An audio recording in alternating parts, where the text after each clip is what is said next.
What's good, y'all? I heard that. I heard some new exclusive news went out. Let's get talking, y'all. What's popping, everybody? What's good? Who's up tonight? Who's up tonight? Let's talk, y'all. Let's talk about Max B. Let's talk about Max B. Let somebody who actually knows about Max B talk about Max B. Capo, what's popping? All right, we got 27 people in here. Let's talk about this situation, guys. We're going to talk about Max B tonight. Somebody who actually has interviewed Max B is going to talk about him tonight. You know what I mean? It's time for the real. It's time for the real to talk about Max B. Spencer, what's popping? Vartel, what's good? What up, y'all? What's going on tonight? Mikey T is in the building. Free the wave. That's goddamn right. Let somebody who actually knows about Max B speak on Max B. You guys know there was some paperwork. There's some supposed paperwork that dropped on Max B. But this paperwork actually came out years ago, you guys, and it's been taken off the internet. You know what I'm saying? It's been taken off the internet, you guys, years ago when it was actually tried to be exposed by Hell Rel. So let's talk about some of the info about Max B that's out there. Let's get some people in here. Gemstone, what up? New Orleans in the building, what up? Max got a date yet? I'm hoping Max will be home by 2025, to be honest with you guys. There's some BS going on out there right now about Max B snitching. Many years ago, Hell Rel tried to come out with some paperwork on Max B. Boston in this bitch. That's right, guys. Let's get some people in here. Let's get some people in here and let's talk about this. Let's let somebody that actually has spoke to Max B in an interview talk about him. Yeah, Pooh Sims is salty. Big Wig, what's popping? Yeah, you know what I mean. We're not going to touch on Maserati Fox in here tonight. Who's Hell Rel to a Max B? Exactly. Hell Rel was just trying to expose Max B on some BS. And that's what I think this has to do with right now. I think it has to do with some people reporting some information that's mad old about Max B right now, you guys. Guys, I have no idea why this is coming out right now. I think, honestly, it's just happening for a buzz. I think it's happening for somebody to create a buzz. When is Max B getting out? Hell, Rel is a gorilla baby. Yeah, I remember one time Hell Rel and I were good at one point. Yes, Justin Charles is right. Max B is about to get out of jail, so they're hating. That's exactly what it is, you guys. There was a major story that came out. There was a major story that came out, like several years ago. A lot of you guys in here may remember it. You may not remember it. Yeah, exactly. Hellrell was lying about that paperwork. So what makes you guys think that Pooh Sims would not be lying about the current paperwork? All this BS that's coming out about Max B meeting with the feds and talking with the feds. Max B was on probation. Max B was out of jail on a $2 million bond. The police had access to him at any point that they wanted to have access to him, you guys. You guys understand what I'm saying right now? Max B was out on a $2 million bail. Anytime the police wanted to contact him, anytime that they wanted to have him come with them, they could do it. It was crazy. Anonymous, what up, man? It was crazy that Max was on the cusp of fame, but he still had to, report to a probation, to a parole officer. Yeah, hell no, Max is not a rat. Urban Male, what's popping?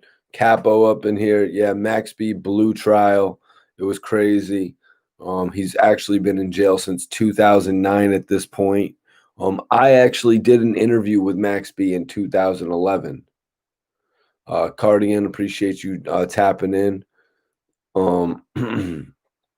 I just wanted to jump on here tonight and speak on Max B. You know what I mean? When you got people out there discrediting my guy's name over BS, you know what I mean? You come up with some paperwork.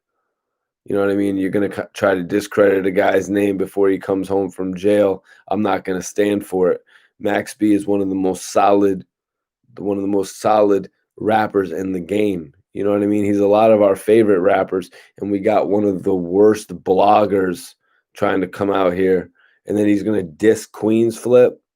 Like he's gonna diss Queens Flip in the midst of it all over his weight. Like, get out of here, man. Some people are known for certain things. Queens Flip is known for his belly. Get out of here. Yo, King Cash, what up, man? Majestic's homie King Cash in the building. Those are my guys from St. Louis. Big Wig. Max B is the godfather of wave. That's a goddamn fact. We're in the building tonight, you guys. Yeah. He really is clout chasing, trying to jump on Instagram live tonight about my homie Max B. Come on. I was on French Montana's album with Max B. Another thing I wanted to mention. What has Gully TV ever done? I've been on albums with Max B. What has Gully TV done? Has he ever been on an album? Has any of Gully, let me ask you guys, has any of Gully TV's interviews ever been on an album? Any interview from Gully TV ever been on an album? Did Gully TV not see my interviews? All right, question, guys. Did Gully TV not see my interviews, plural, with Bangum Smurf and then go and seek an interview with Bangum Smurf himself? Did he not? I swear he must have. Give me a thumbs. Give me somebody. I want 10 thumbs up. Give me 10 thumbs up in the chat, guys. If Gully TV is on my D. I think he watched some of my stuff. I think Gully TV watched some of my stuff when he got out of jail, and he said, I want to be that guy.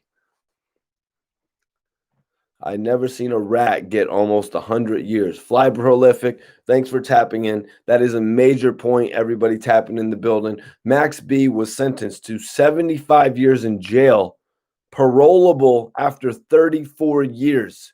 That is the real number, you guys. That is the real number of years that Max B got in jail.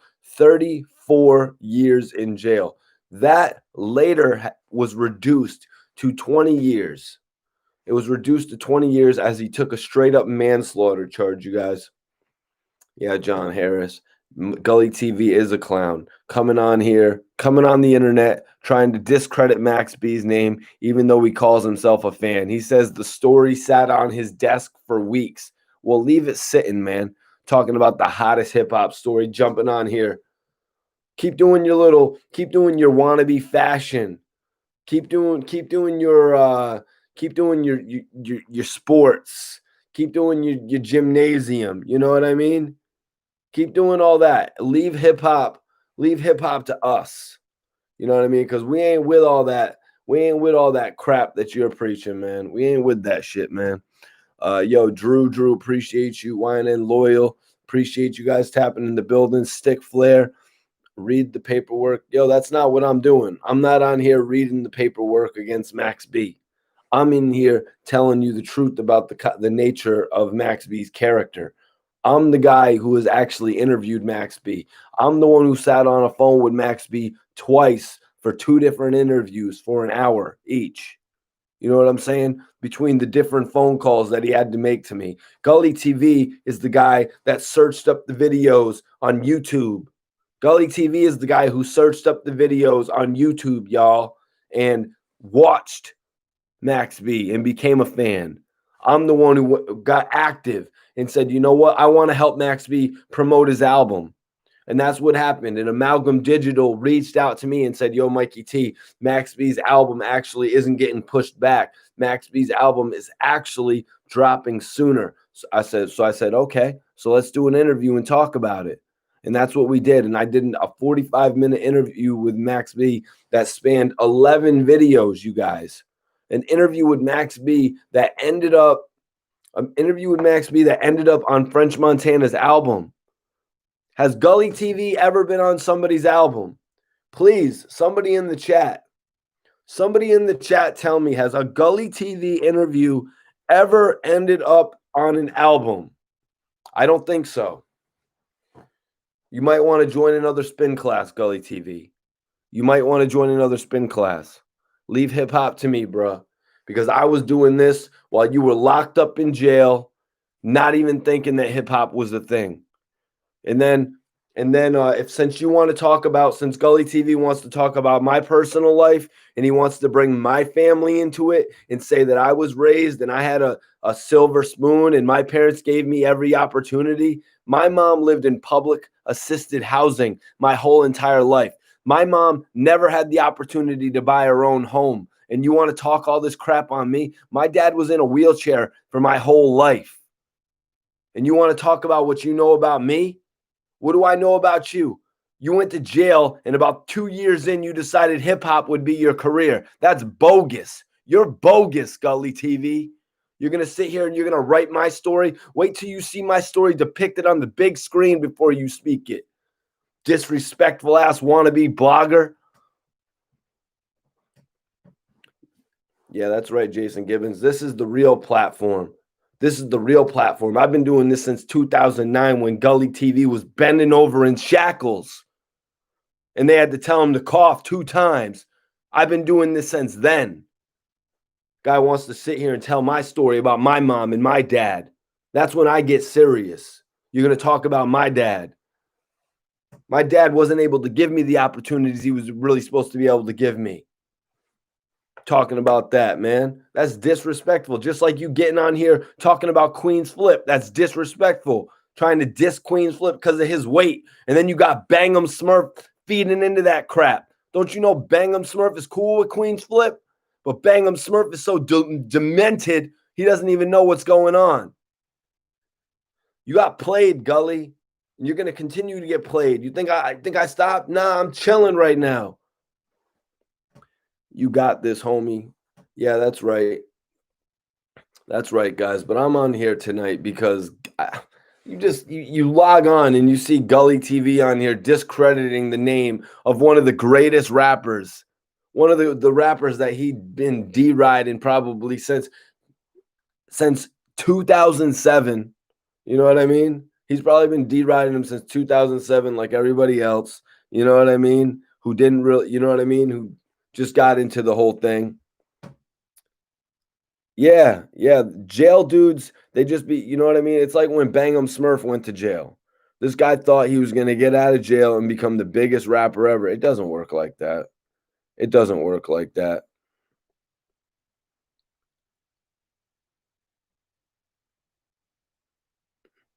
Yeah, yeah. Gully TV took down the interview. He took down the interview because, but still, I had to expose that. I had to expose that, man. Gully TV came on here.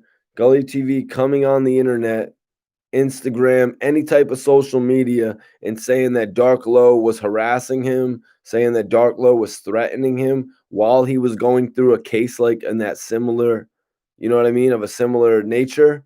Like that's straight up snitching. Yeah, I said Pooh Sims, man. P. Rugo, what's popping? But I'm not really here reading the Pooh Sims paperwork. I was actually touching on some old information. I was actually touching on some old information that Hell Rel tried to come out with on Max B a few years ago. If you guys notice, that information has been totally erased from the internet.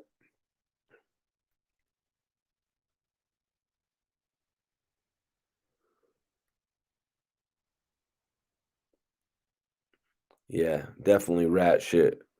Definitely rat shit. But Max B was actually going through a point in his career. You know, when he was in his career, he was actually on parole, you guys. Max B had just come home.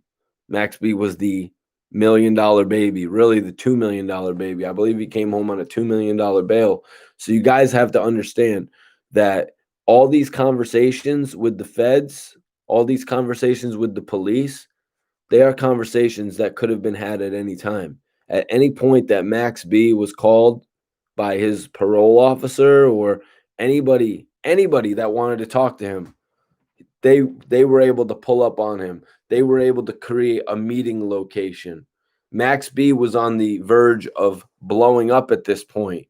There's several recordings out there when Max B was home and the police came to his house. And I believe there's a recording from a documentary, some sort of a documentary with Jim Jones. Max B was actually on the phone talking to Jim Jones, and the police pulled up. And Max had said to Jim, "Yo, the police are here. They want to ask me a couple questions." This was always happening to Max B, if you guys followed it back then. And it was able to happen to Max B. He was somebody that the police had because of the fact that he was on parole, an early release. $1.5 million bail. His manager, Lazy K, put 2 houses up, and Jim put up $100K, says Fly Prolific. I actually used to work with DJ Lazy K, you guys. Mike 777 Gully. I don't know what that means, bro, but I hope you guys know I just slaughtered that dude with what I just said, man. He wants to come on here. Gully wants to come on here and talk that jazz. You know what I mean? He really fired me up with that one. Because, yo, I could come on here and say all types of shit. Like, yo, did Gully TV interview Young Dolph? Guys, anybody? Did he ever interview Young Dolph? Did Gully TV ever interview Yo Gotti? I'm just wondering, you guys. Did he interview Yo Gotti? Did he have a relationship with Chinks? Like, did he have a cold, you know what I mean? Did he have like a strong relationship? Did he ever have a strong relationship with any rapper? I'm just wondering. Somebody please answer for me. I'm just wondering, guys. Did he, you know what I mean? Did he ever even interview Arab? Guys? Not sure. I wasn't sure if he ever interviewed Arab. Yeah, Gully is quarantined for sure. For sure. He is quarantined forever. From ever getting an interview with Lil Wayne. Gully TV will never get an interview with Rick Ross. Did Gully interview Rick Ross? I'm sorry, I interviewed Ross multiple times. Yeah. Maybe you could get an interview with Gunplay, Gully. There's my suggestion to you. Maybe you could get an interview with Gunplay, but you wouldn't be able to follow up my interviews with Gunplay. They were all over World Star. I was in the studio with Gunplay and Rico Love, same time, like when they were working on Gunplay's album. But I don't think you've had experiences like that. Gully, did you interview Jim Jones, or do you just talk trash on him? Did you interview Jim Jones, or do you just talk trash? Do you try to talk trash on him on the internet? Gully interviewed OBH once.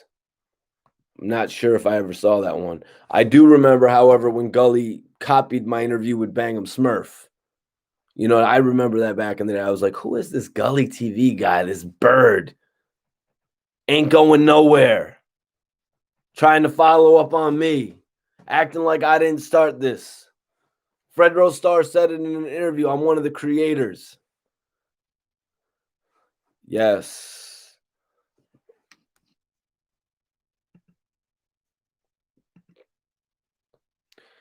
I'm just keeping it real, guys. I'm just on here to keep it real, man. When I see this little chump come online and discredit the name of Max B, trying to put that type of BS out there on Max B, bruh, you never got an interview with Max B.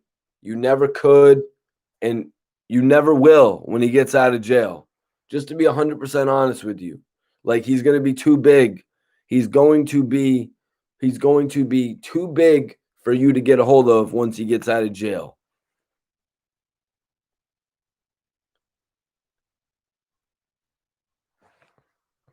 Yeah. Yeah, that's what I'm saying, Janetti. I don't qualify any of the work that he's done with OBH as a real interview. I've sat with Ab and I've done interviews with him on multiple occasions. I did an interview with Arab that ended up on MTV when Ab ended his beef with Meek Mill. My interview went on MTV. Like, come on, you guys. There ain't no competition. I did an interview with Max B. It went on French Montana's album. I did the intro. I pretty much have the intro of French Montana's album. Do you guys know that? The Once in a While album. Who in the chat? Let's just talk about this. Who in the chat has heard French Montana's album, Excuse My French?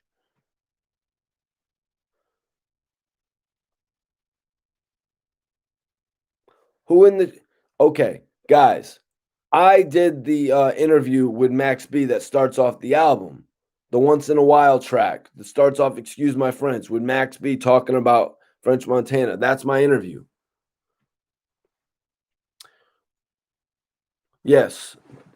Okay. Next interview with Max B. My second interview with Max B. We got a 2-page spread in Hip Hop Weekly magazine article. Max B is the intro. That's my interview with Max B.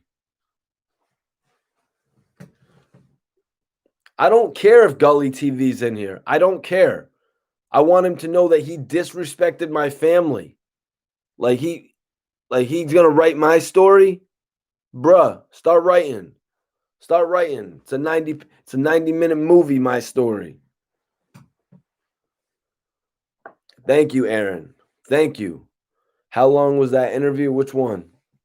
Both of my interviews with Max B were about 45 minutes. Both of my interviews with Max B were 45 minutes. I have like 3 interviews out with ARAB. I got like 3 interviews out with ARAB. Yeah, and people are hating right now, man. People are hating majorly right now, you guys. But I want to see some likes go up. I want to see some likes go up in this video. We got 169 people in here. We got 34 likes. If you guys want to hear about what Bangum Smurf is trying to do to get me to take down the video about the Rick Ross deal, I want 60 likes. I'm going to talk to you guys about what Bangum Smurf is trying to get me to do to take down the video of me exposing the situation with Rick Ross. 60 likes in here, you guys. We got 45 likes. Let's get it up to 60, and I'm gonna talk. We're gonna talk. Do you know Jordan Towers? I do not know Jordan Towers. Rick B, what's popping?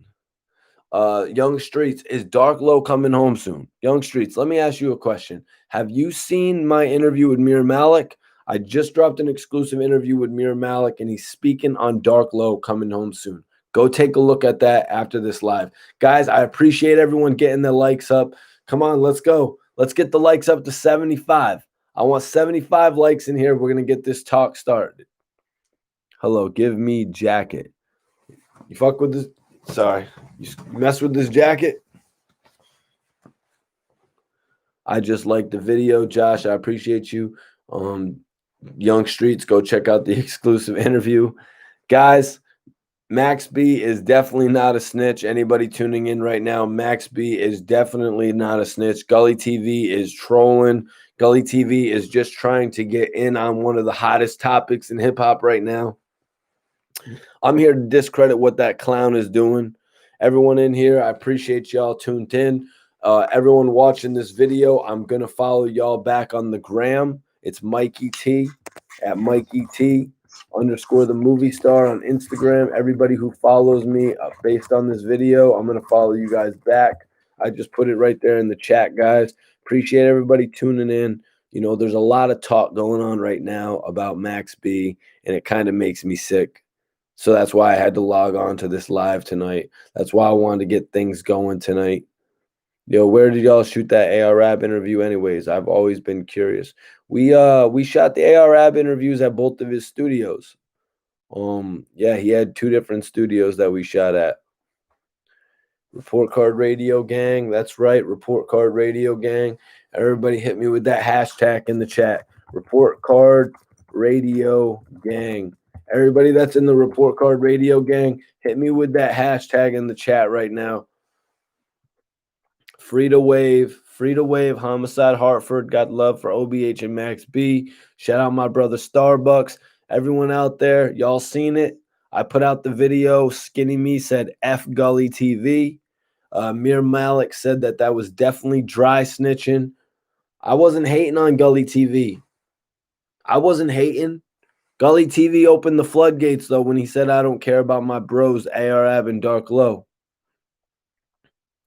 Yo, Marcus, I was on the Excuse My French album, so watch your mouth, brother. Report Card Radio Gang. Report Card Radio Gang in this month. Max Bigo, dumb. That's right. Yeah, I have a Twitter. It's MT Movie Star. I don't be on that so much as I used to, because it's all about Instagram right now, you guys. Report Card Radio Gang. That's right. I appreciate all you guys in here, man. I really do. This is the new wave of hip hop. This is that up north wave of hip hop. You know what I mean? We're getting things started. We're getting things going on a whole nother plateau, to be honest with you guys.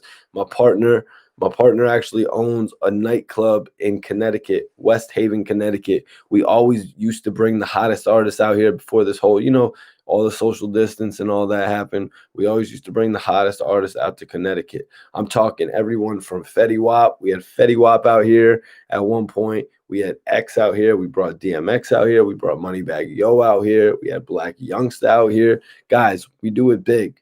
It's no game on my end. This clown Gully TV, he doesn't really represent this culture. He doesn't really represent this culture. He's trying to build off this culture and do a fashion line, open up a gym. Come on, man. You're in Pennsylvania. That is one of the meccas of hip hop. Pennsylvania is an amazing state when it comes to hip hop. And this guy wants to open up a gym. This guy wants to design shorts for basketball players. I'm trying to give back to hip hop every single day.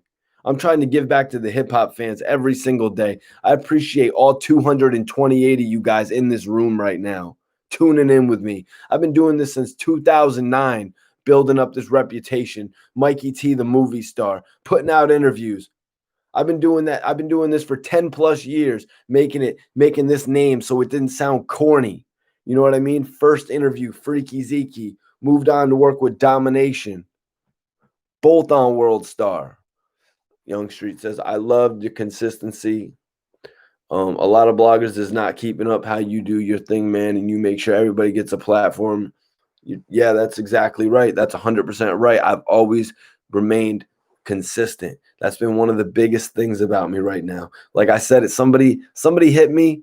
Somebody hit me on YouTube and said, "Yo, Mikey T, Gully TV's views are killing you." I was like, "Yo, Gully TV's views are not killing mine right now. Anybody who messes with Gully TV, y'all better help him. Y'all better throw him a life jacket right now because my wave is going up. My wave is going up. I just started showing my face on camera. Imagine if I had my face on camera since 2009. Imagine if I had my face on camera since 2015. I would have been one of the hosts on $1 Million Worth of Game right now. If y'all want the story about how I was supposed to be one of the original hosts on $1 Million Worth of Game, I want 105 likes. There's 88 likes in here, 227 people, 105 likes. I'll tell y'all the story about how I was supposed to be the host of $1 Million Worth of Game with Gilly and Wallow. I will tell y'all that story if y'all want to hear it. Y'all think it's a game. I'm putting my face on the camera now. Sky's the limit, y'all. Sky's the limit now that I got my face on camera. Yo, Josh, thanks, man. I appreciate you tuning in for real. I appreciate. I don't want you to stop liking anybody over, me. I appreciate you tuning in regardless. David says, sad to say, one day, if I'm big enough, I hope to get an interview with you, my guy. Solid. All right, Aaron, for sure, man. David said, sad to say hip hop ain't like it used to be. Too many clowns trying to rap.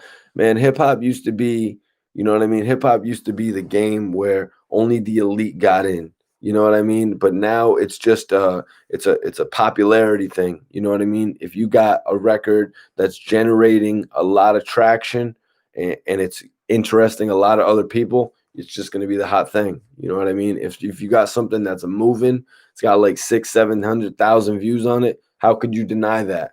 One of the hottest upcoming rappers comes right from out of Connecticut. This chick, her name is Snow. Yo, this girl is dope.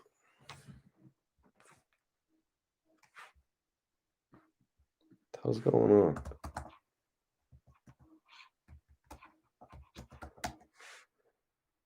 Yeah, excuse me. Her name is Snopra from Connecticut. She's dope as hell. Albie L is definitely the boom. Free Albie L.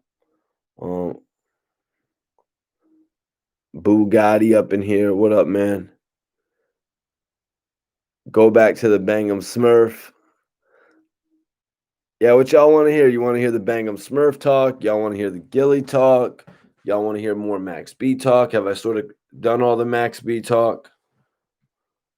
I got one of French's early song. Yo, Tiana Renee. Nah, I'm not. Sorry, I'm not. I'm a Kush smoker. That's it. Real Jackson Max.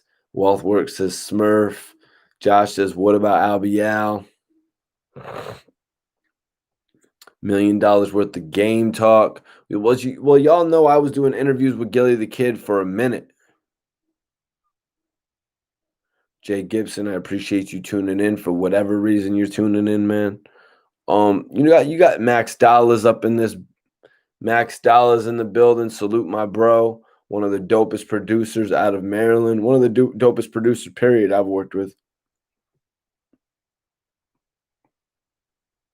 Free C Murda. Definitely would love to get an interview with C Murda. School Sweetheart, David. I'd never heard of that, but I got some. One of my friends just sold me some Blue Widow. I finished out my wedding cake. But you guys know I was working with Max B. Excuse me.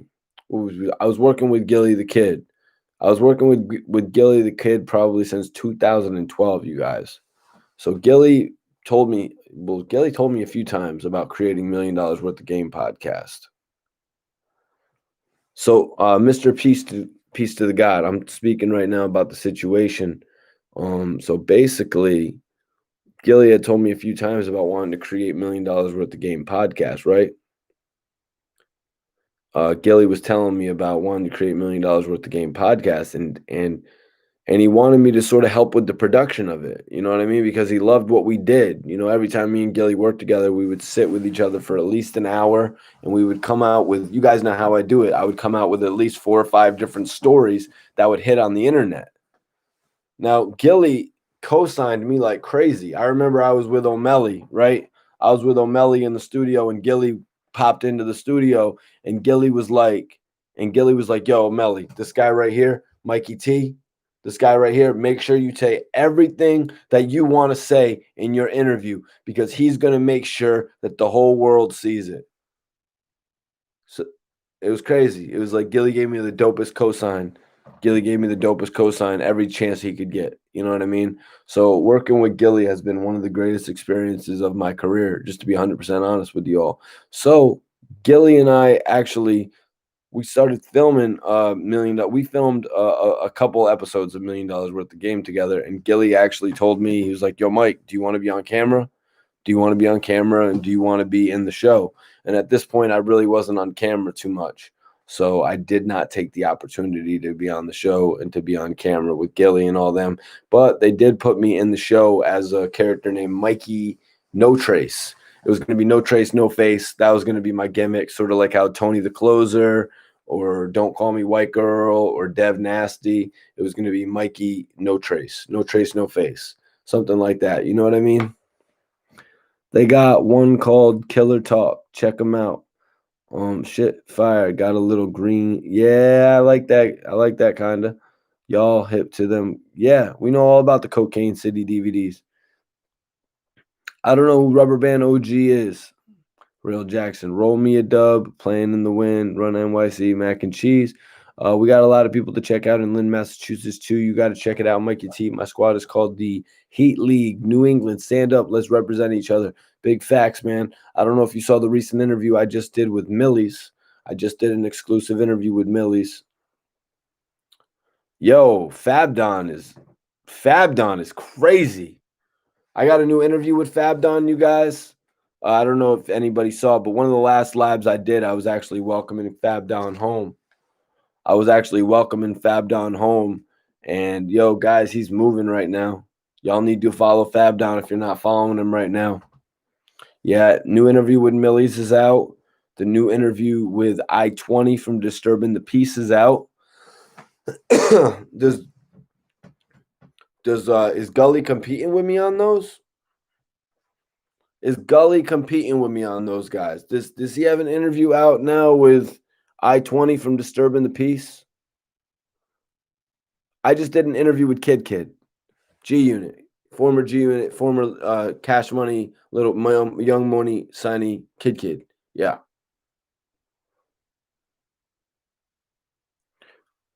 I don't know about that. Self Savior says, "Who's Gully?" I don't know. I don't know who that guy is. I mean, he's I don't really know why. I think people know him because of his interviews with like people that are locked up in jail, I guess, because he definitely doesn't have any interviews with rappers. Mike T, you got it on lock. C Harden says, "Who's Max B?" Max B is a rapper that came out from under Dipset with Jim Jones. He actually wrote the single Ballin'. He had quite a level of success, but then he got locked up.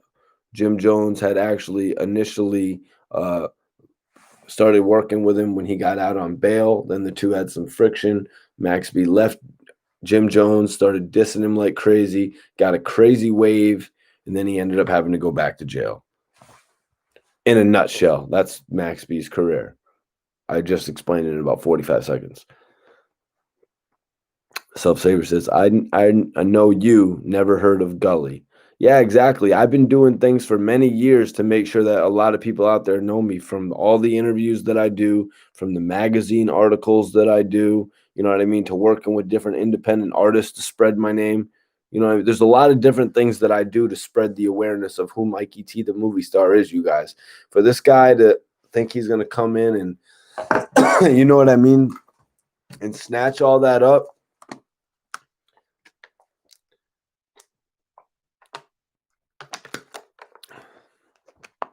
What's up with Skinny Me?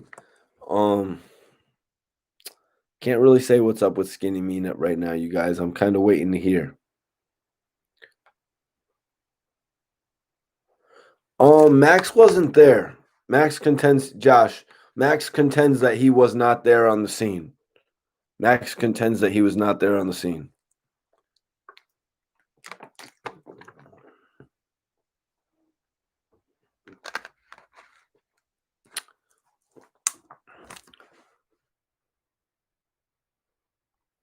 Nah, I didn't hear that unreleased song from Chinks.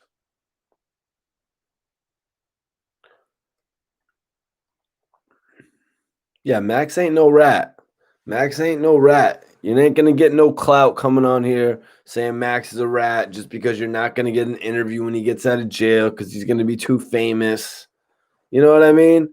Like it's really just BS. In all honesty, you guys, it's really just childish BS.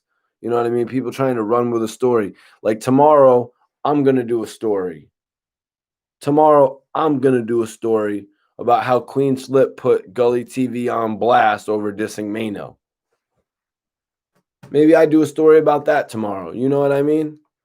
Just to get on your ass a little bit more. Just to let you know I'm here. Just to let you know I'm going to release all the interviews that I want to release, and then I'll release something to just kick you in the ass. Do I think, Bano says, do I think, because hip hop now, Max B is being implicated right now all over the internet, and it's BS. I'm here to clear up Max B being implicated in some BS stories. Carlos, I'm here telling people that what Gully is reporting is BS. Yeah, they're bugging talking about the Don. Gully, whoever's gonna, whatever his name is. All right.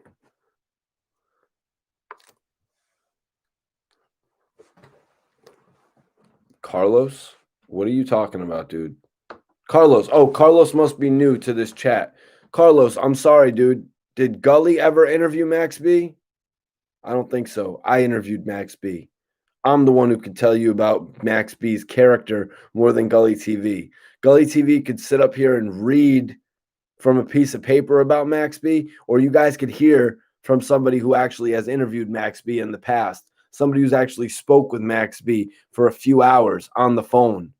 Unlike Gully TV, who's going to talk to some nobody when there's been dozens of stories, wannabe stories about Max B. And Gully's going to say, oh, this story's been sitting on my desk. This story's been sitting on my desk for the longest time. Man, get out of here. Now you're going to say you jumped on it because it's the hottest story? Man, that's some BS right there, man. That ain't how you run an organization. That's not how you do this hip hop. Anybody in here who thinks that's how you do this hip hop, that ain't how you do it, man. Guy talking, I had this story sitting on my desk for weeks, but now it's the hottest thing, so I decided to jump on it. If it's been on your story, sitting on your desk for weeks, you jump on it weeks ago. Guy clout chased and jumped on it when it got hot. It's whack. You break stories like I do right now with I-20, dropping an interview with I-20 out the blue. Who talked about I-20 in the last few years? But I got the interview dropped with him, right? You break stories, man. That was sitting on my desk for weeks. It was sitting on my desk for weeks. You guys didn't watch the Gully live? The story was sitting on his desk for a long time, and now he up and decides to pick it up. You're whack. You're clout chasing. But I'm glad. I'm glad because that gives me the opportunity to jump on here and really talk about Max B, and people really care about it because I'm the one who actually has done interviews with Max B. I did an interview with Max B that ended up on French Montana's album, you guys. Yo, Hip Hop Now, who are you? Who are you? Hip Hop Now? Who names themselves Hip Hop Now? Like, just to be honest with you, just to be 100% honest with you, who are you? Did you interview Max B? Get out of here, you fraud.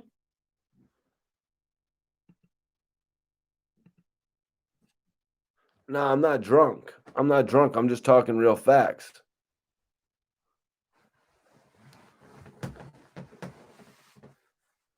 I'm just talking real facts. No, I'm not from Southie. I'm from Connecticut. But Carlos, I see you changed your tune now. Because you must have missed the beginning of the video where I sort of explained my relationship with Max B. I'm drunk, dude. I'm on this Bubba Kush.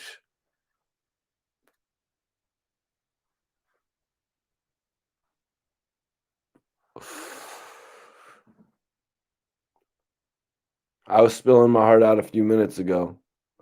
When I was talking about, like how upset I was about that whole parent thing. No. So,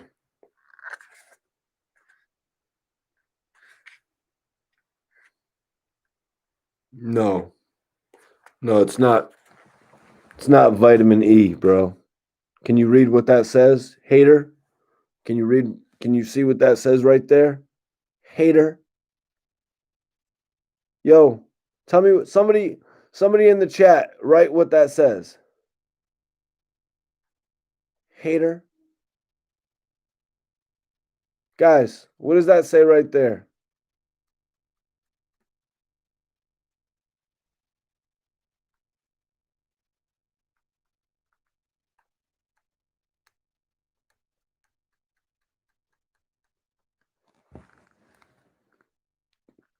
Guys, I'm pretty sure that says Bubba Kush. Yeah. I'm pretty sure it says Bubba Kush, you guys.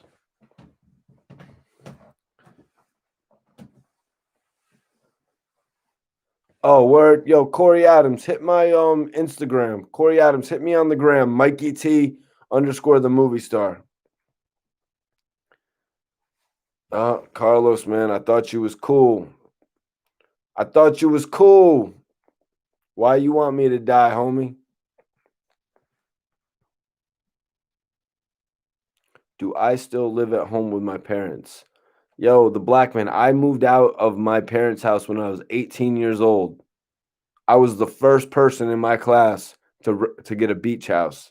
I rented a beach house, at 18 years old. I moved to South Beach, Miami, Florida. I moved to South Beach, Miami, Florida at 22 years old for 5 years.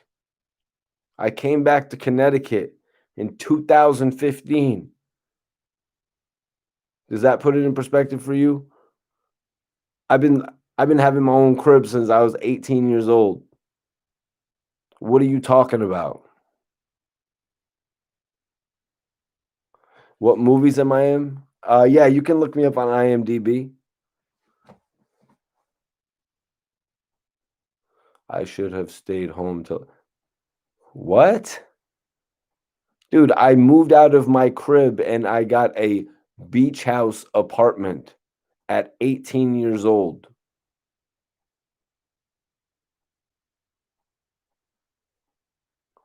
K Ferg, are you late? K Ferg, how soon ago did you tune in? You're a little late.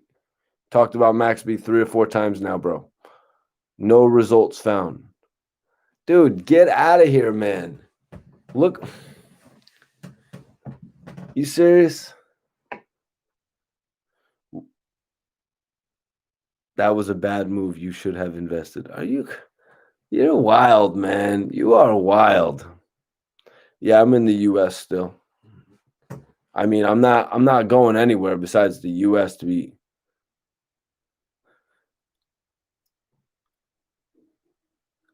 Yeah, what's Gully a part of? Gully, I don't know what Gully's a part of. But am I a part of OBH? Officially, no, I'm not a part of OBH. Nah, Louis Peasy. Was I hustling back then? I don't really want to get into that. But I had a job back then. I had a job when I was like 18.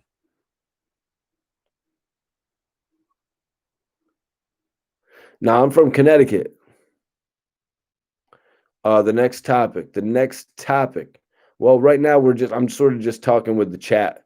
Gully TV be filming with his cheesy cell phone, all crowded up on the screen, yelling. What's up with you and the Trinidad dude? Forgot his name. What's up with me and Smurf? What's up with me and Smurf right now? Well, Smurf right now is currently trying to get me to take the video down where I was speaking on the deal with Rick Ross. That's what's currently going on with me and Smurf.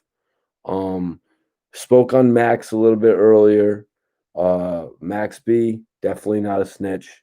Max B, right now, they're trying to throw his name. They're trying to throw some dirt on his jacket, but it's not going to work. People are just trying to use Max B's name so people can know their name. You know what I mean? People like Pooh Sims, people like Gully TV, who's probably, I don't think he's ever had a Max B exclusive. This is probably his first one.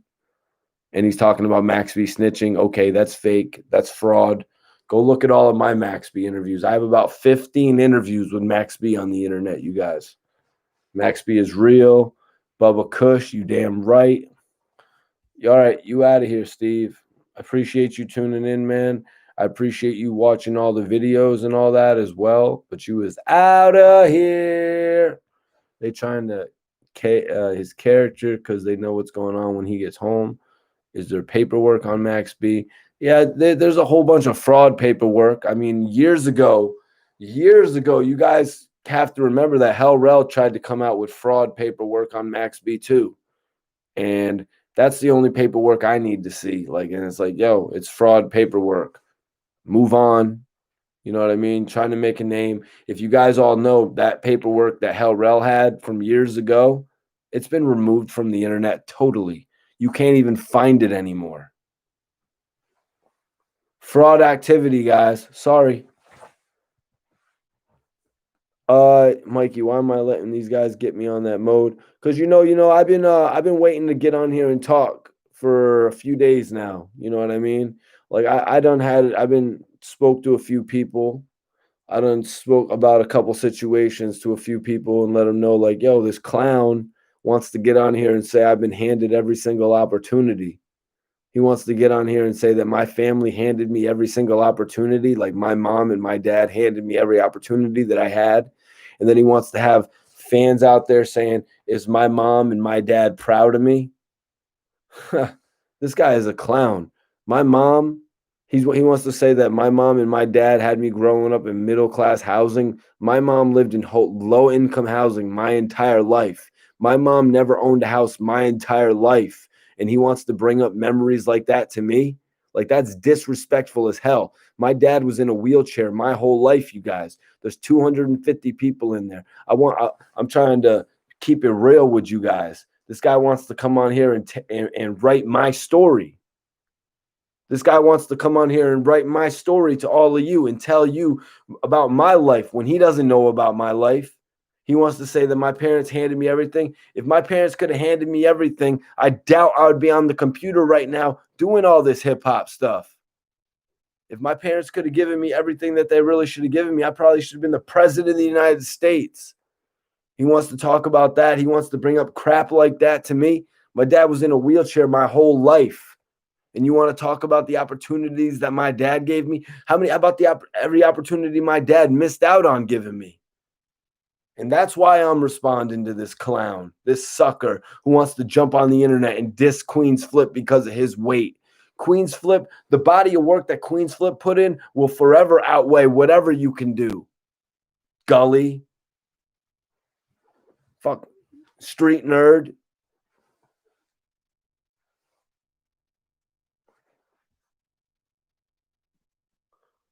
Nah, yo. Yeah, exactly, Janetti. Yeah, this guy's trying to come at my hustle when he probably watched my hustle. Like, just to be real, Gully's probably my son. I should probably get a test on Gully because he's probably my kid. You know what I'm saying? He's probably my offspring. I should probably get a blood test on Gully TV. Street nerd. That's why he's got that nerd in him. You know what I mean? Because his mom was a gangster and he got me in him.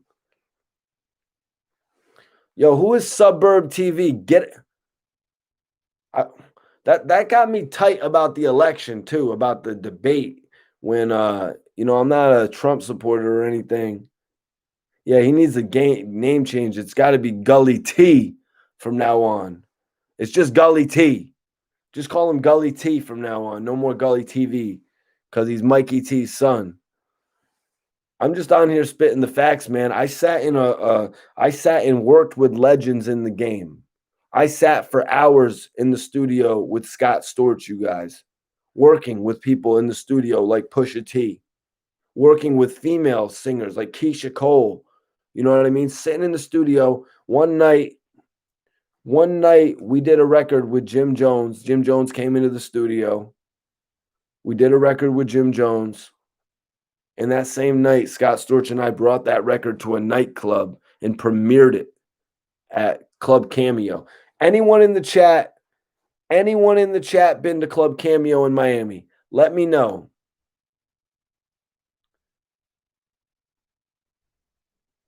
Let me know if anybody in the chat has been to Cameo in Miami. Sully TV. I don't know Mel's TV. But I'm not on here to discredit anybody. I'm not on here. I never jumped on here. I never jumped on here, and you all know that. I never jumped on here and dissed Gully TV. Even when all of OBH hated him. I never jumped on here and dissed him until he came on here and he dissed me. And you want to know what? A lot of people thought that was unloyal of me. And I agree. That wasn't loyal at all of me to let Gully TV run around and say crap about the name of ARAB and OBH. So I step up for ARAB and OBH, or not ARAB really. I step up for OBH. So that's why I'm here today sticking up for Max B. You got this clout chaser coming and putting a story out about somebody he doesn't even know. Gully TV never interviewed Max B. No, I'm not. Nah, nothing against people like Mel's TV. Nothing against people like Johnny Mack doing the Philly 48. You know what I mean? Nothing against DJ Young Legend. Nothing against these guys doing their thing. Never nothing against them doing their thing. I never discredit somebody doing their thing. No disrespect. Who are you though, bro? Alpha 1400. Who am I? I'm Mikey T, the movie star. I've been doing interviews in hip hop since 2009. I've done some of the dopest interviews in the game, man. Maybe you should just Google Mikey T, the movie star. You'll see any of my interviews. Done joints with Max B, done joints with Gunplay, Rick Ross, Lil Wayne, Yo Gotti, Young Dolph. Interviews, my dude. Corey Adams, $5 super chat, man. I appreciate that. Everyone in here, if you guys want to donate to the channel, the best way to do that is actually Cash App. The Cash App is Mikey T Movie. I'm going to put it right there in the chat, you guys. It's Cash App, Mikey T Movie. Anybody that wants to donate to the channel, what are donations used for? Donations are used to keep this channel alive, to keep this channel growing, to do new exclusive interviews like I've got for y'all. Got new interviews coming out with Millie's, I-20 from Disturbing the Peace. Actually just locked in with Kid. I got a new exclusive with Fab Don, and he's speaking about how 50 Cent put all them dudes from Snow Gang on his Instagram page. We got some shit going, you guys. Preach. Don't let them get to you, bro. Thank you, man. I appreciate that. Snitch don't get 12 years. That's right. Oh, yeah, Frank, Mikey T's best interviews are with Gilly the Kid and Bang'em Smurf. That's right. I did a bunch of interviews with Gilly the Kid. Man, me and Gilly have done millions of views together. I'm not going to lie. I did do a lot of work with Bang'em Smurf at the beginning of my career. I went to Trinidad. We filmed a lot of content together. So much content, you guys, that I released videos for a whole year. I released videos when I came home in 2019 all the way until I went back in 2011, you guys, keeping Smurf's name alive on the internet. What's up with domination? Trinidad was dope. I was in Trinidad for 9 days on my first trip.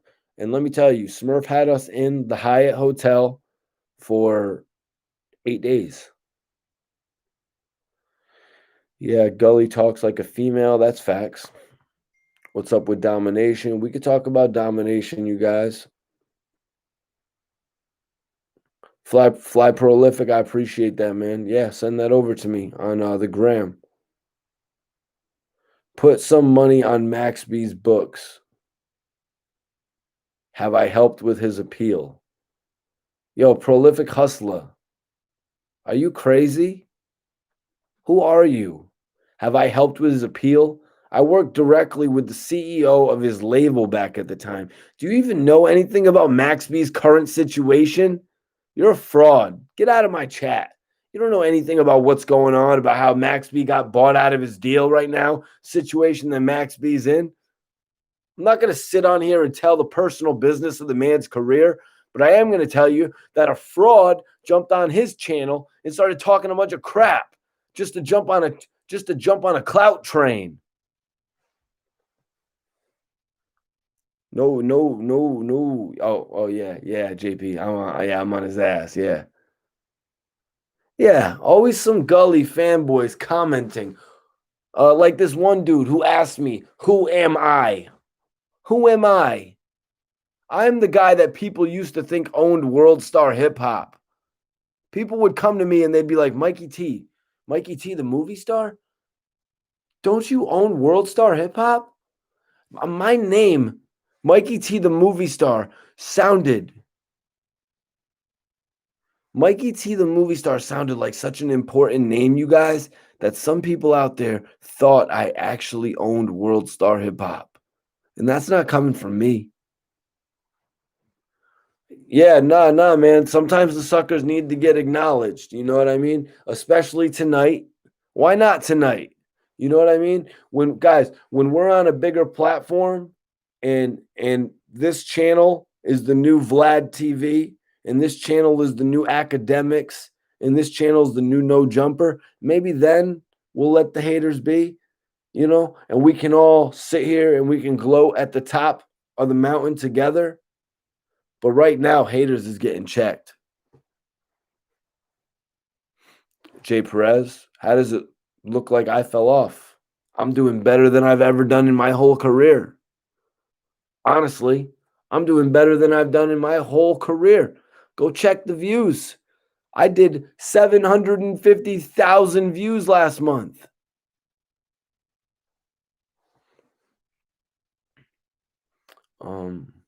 Yeah, main event. I do need to go live, Marvin.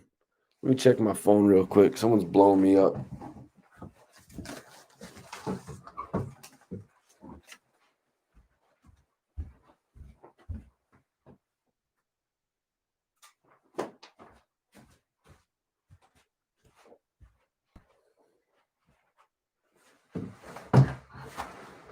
$50 and graph. Man, people stay roasting me on my top 3 list. So was dude who physical would name you know nothing, aka Tony. So who was dude who physical with the name? Oh, just so y'all know, everyone that's watching, that day when Tony Sunshine ran up on me, nobody ever touched me that day. I was not touched that day. So for anybody that like thinks I got hit that day, it's not true. Also, Gully did post a picture of me where it looked like all my clothes were wrinkled.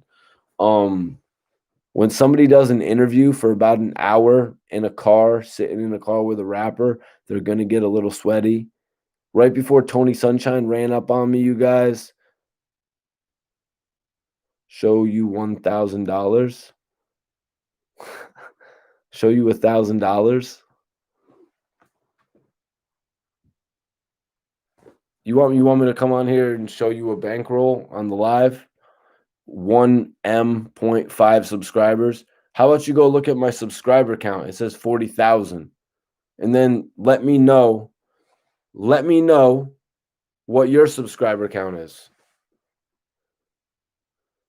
If you can tell me what your subscriber count is and it's anywhere near 40,000, I will come on live tomorrow with $10,000. Yeah, Damo did say that was corny. That was, yo, 1.5 subscribers.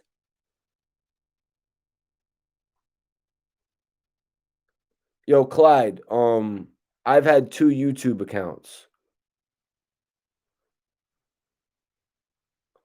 Clyde, I've had 2 YouTube accounts. If I would have never got banned from YouTube on my other account because I was doing things like filming with DJ Khaled and Ace Hood and actually putting their music in the blogs, I would have more subscribers than Gully TV, who doesn't even put out any hip hop exclusive interviews. If I cared about it back then, but nah, I was more about the independent hand-to-hand money. Back then, I was more about signing with a record label. It wasn't about YouTube back then. You got to understand. Back then, I wanted to create the name Mikey T, the movie star. I go to places around the country, and everyone has heard of Mikey T, the movie star. Yeah, I do help promo upcoming artists. If anybody wants to hear what happened with Tony Sunshine, I'll tell the whole story, but there's 263 people in here. We only got 150 likes. I want 200 likes. If we get 200 likes, I'll tell the whole story of what happened with Tony Sunshine. Mikey T, stop going back and forth. All right.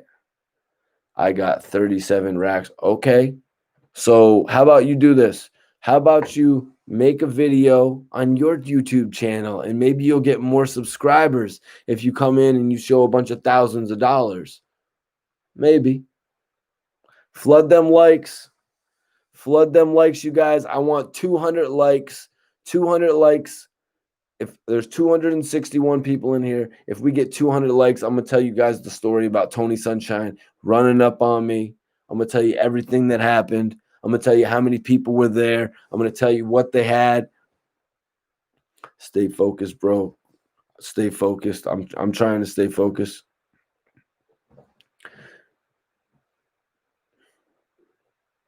Oh, something about you said. Kenny Lewis.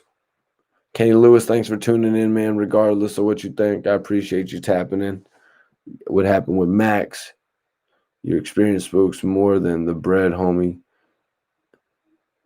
You're a goat. Thank you, man. They hating hard. You're right. You're the culture for real, for real. I remember Mikey T since like '07. Real one. Fly prolific. You're the man. Yo, Mikey T, why do they call you the movie star? Well, while we're waiting for 200 likes, because I want 200 likes. Yo, Cash, you're late. You're way late, bro. I've talked about Max like 3 or 4 times now. You are super late.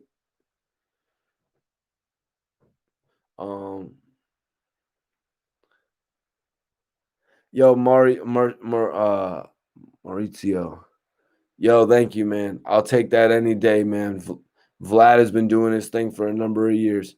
Yeah, you're late. Right now, I was actually going to ask why I'm Mikey T, the movie star. My brother Jeremiah Kipp, he's a movie director, you guys. He's got a movie coming out this year called Slapface. My brother Jeremiah Kipp went to NYU. He comes from Rhode Island, small town kid from Rhode Island.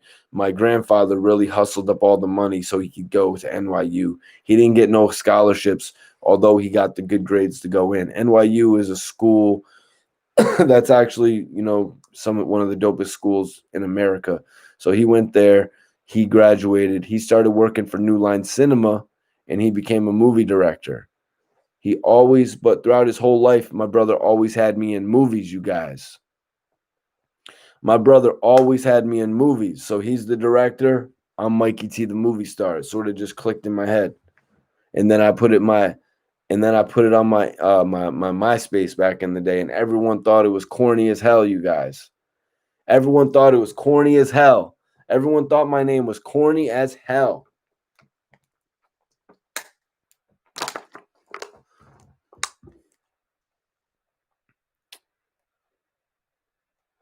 What do you guys think, though? Was my name corny as hell? Mikey T, the movie star? Yeah, Max ain't no rat, East Coast. Definitely not.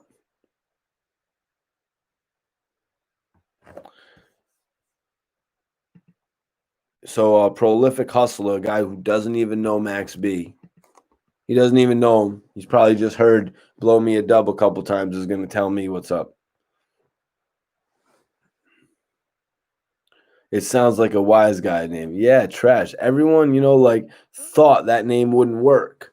But then I just kept on making it work. I kept on making it stick. And you want to know what now, guys? It rolls off the tongue. The name rolls off the tongue. Yeah, Louis Peasy, you was 100% right. And I was trying to grab something today, bro. But you was 100% right. If Max was a rat, he would 100% be out of jail. His lawyer, that lawyer that he first had, would have been able to work him a deal if he really was a rat. 80 more likes? You mean 20? Yeah, no, nobody wants to hear that story. Nobody wants to hear the story. We have 258 people in here. We have 185 likes. Guys, if we don't get 200 likes, if we don't get to 200 likes in the next 60 seconds, I'm throwing that deal off the table. I'm not going to tell what happened with Tony Sunshine. I'm going to give us 60 seconds, and we need to get up to 200 likes, or I'm not going to tell that story. Just pure facts. It says 12:27 on my computer, so 12:28, I'm going to take that deal off the table.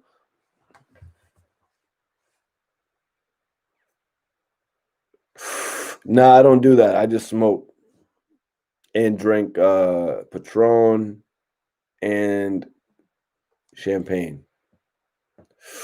Major shout out Iceberg for giving me my first glass of Dom Perignon. Y'all know Iceberg? Like the video, guys. 4 more likes. I'm gonna tell the Tony Sunshine story. Yo, Rob Banks, what up, man? We was talking about Max B a little bit earlier. We spoke on the whole situation of Hell Rel trying to expose Max B for snitching back in the day, but then all of that paperwork was virtually taken off of the internet. Now Gully TV wants to jump on the internet and try to discredit Max B's name, and that's why I jumped on here tonight, because I've actually done interviews with Max B. I'm on here tonight vouching for the character of Max B, you guys. All right, guys. Yo, this guy 1 million subscribers. I don't think he deserves the story, y'all. I don't think he deserves the story because he is a hater. He is a hater, so I don't think he really deserves the story. But the likes are there, Nitty says. But we do. All right. All right. So you guys want the story of I'm sorry, what story did you guys want again? Yeah, I've actually called the New Jersey State Prison and asked if Maxby was there. You know, there's been a lot of reports, you guys. There's been a lot of reports. There's been a lot of reports that Max was getting out. So I've called the jail on several occasions and actually asked if he was still in there. All right. So you guys want to get into it? You guys want to hear the story about Tony Sunshine running up on me in New York? That's what you guys want to hear about. You guys want to hear about the day that I was in Harlem? I actually went out to Harlem with two of my best friends. You guys. My partner C's and my partner Hood. Now, C's is from the Meriden area. He's from New Haven area, Connecticut. Yeah, not necessarily Meriden, but he's from the New Haven area of Connecticut, right? And my other boy Hood is he's from Norwich, Connecticut, right by me, sort of where I grew up. So we all went out to New York because I had an interview with Herb McGruff, the legend, Herb McGruff. I had 2 interviews that day. Yo, nah, I'm sorry. It's not gonna happen, Renee. Definitely not. So, right? So we all head out to New York because I had 2 interviews that day. I had an interview in Harlem with Herb McGruff, right? Herb McGruff, Children of the Corn, Big L, Mace, Herb McGruff. Hey, Metro KMS, appreciate you for tuning in on the real. That's some real shit that you tuned in. So guys, Connecticut's cool. I love it in Connecticut, man. You know, Connecticut really breeded some of the top talent. You know what I mean? We had 50 and G Unit out here going crazy at the nightclubs in New Haven. We had Max B and all them going crazy at the night. Max B and French going crazy at the nightclubs. Lace us with the story. Yeah, CT's cool as hell. So we head to New York because I had 2 big interviews. I had Herb McGruff and I had Murder Mook, right, you guys? 2 interviews, 2 dope interviews.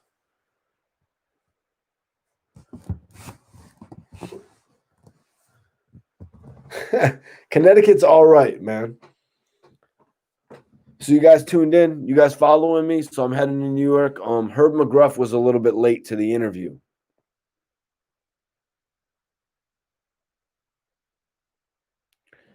Yo, prolific hustler.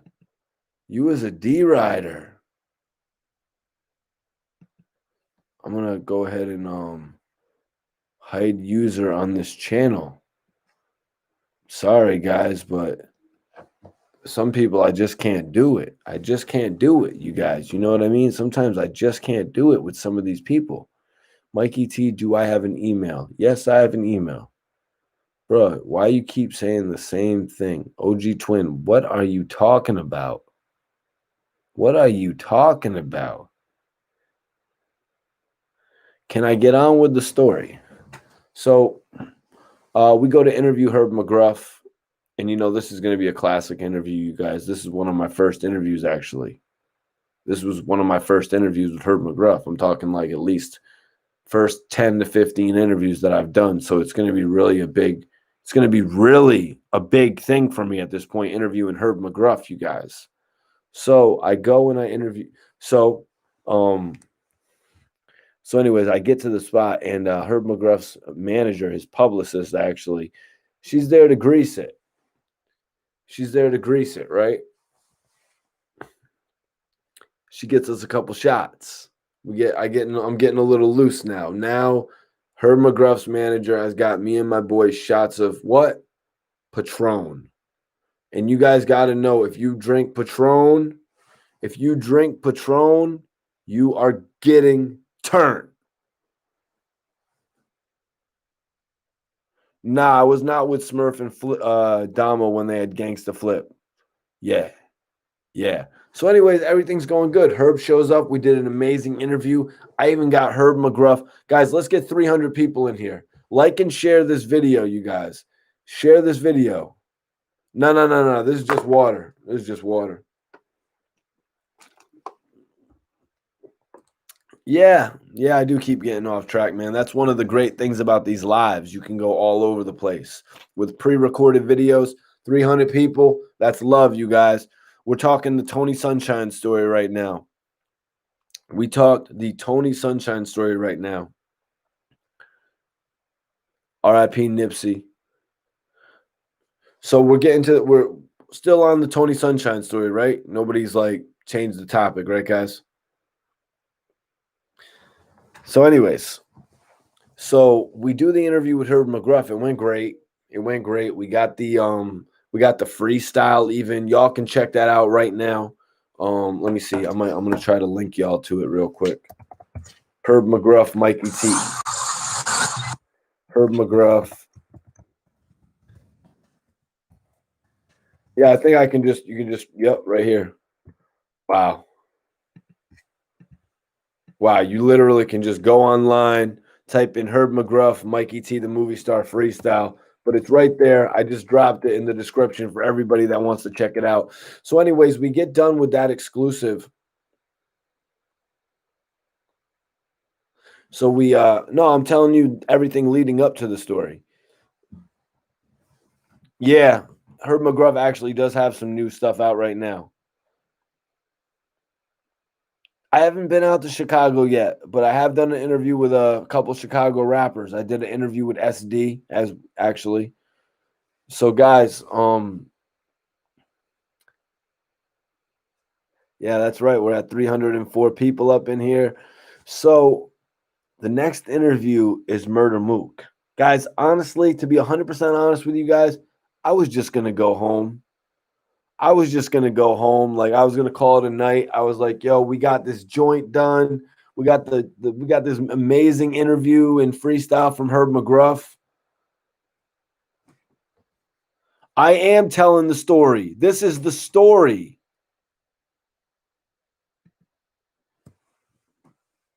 This is the story.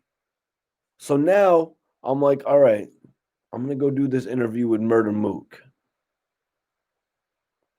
I'm going to do this interview with Murder Mook. Let's go to do the interview with Murder Mook, guys. Let's go get it. You know what I mean? We're right here. Let's go do it. So we pull up to Murder. Yo, JP, you out of here, bro. You're out of here, JP. You're out of here. Anybody else before we continue the story? Guys, anybody else before I continue the story? Because like I give background in my story. Like I went to New York that day to do 2 major interviews with Herb McGruff and Murder Mook. And I'm getting to the point where Tony Sunshine showed up. Yo, Janetti, I appreciate you tapping in, man. I appreciate you tapping in. So, interview with Murder Mook finishes, right? And it went pretty smooth. So I'm in Murder Mook's car. He pulls up in this like suburban like SUV type black whip. So my 2 friends, C's and Hood, they jump in the back seat. I jump in the front seat. What do you mean? The story started with me doing the interview with Herb McGruff.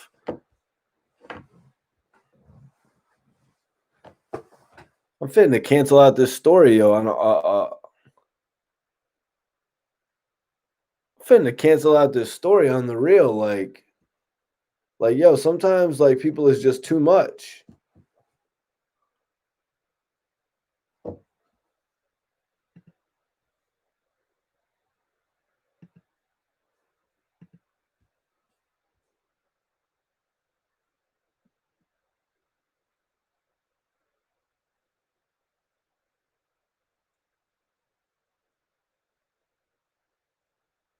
Sorry, guys. My bad about that, y'all. My bad. So the interview wraps up with Murder Mook, right? And Mook says something to me and my boys. He's like, hey, You guys want me to get you a drink? He's like, I'm going to go get you guys a drink. So I'm like, all right, cool. Let me get a vitamin water. That was the time when vitamin water was popping. So he goes in, he gets us a drink. No, that wasn't. Man. Sorry, no game. No more comments, bro. So Murder Mook comes back out, gives us a drink, and we're chilling for a second, and then Mook gets out the car. We're wrapping up the interview at this point. Mook gets out the car. We're just chilling in the car. His car is still running. And then out the side rearview mirror, or at the rearview mirror, I noticed somebody walking up, but I'm not paying him no mind. I'm not paying it no mind. My door was cracked open. I don't know. Like I said, I was on the Patron. I was a little loose. We was actually in another part of Harlem interviewing Murder Mook. And apparently, a lot of you guys might know this out there. A lot of you guys might know this watching this video. There is a part of Harlem that is actually really close to the Bronx. Now, I'm talking like it must be like 15 minutes, even closer. Even closer. Marcus, congratulations. You're out. Congrats, bro. ADD? Nah, it's called descriptive storytelling. Yep, Louis Peasy. So I wasn't thinking, though. I'm like, all right, I'm just going to go dip over to this part of Harlem and get this second interview wrapped, get a little 2-for-1, really kill it. The Murder Mook interview actually went crazy. You guys can check that out online, too. It's like a 4 or 5 part interview that I did with Murder Mook. So Murder Mook gets out the car, right? I have the door open, kind of loose. I'm thinking, because sometimes you'll interview a rapper, you'll start chilling with them afterwards for a second. So I'm thinking it's sweet. You know what I mean? I'm thinking it's sweet. Wilson, thanks for that information right there. He says Harlem touches Washington Heights, right? 90s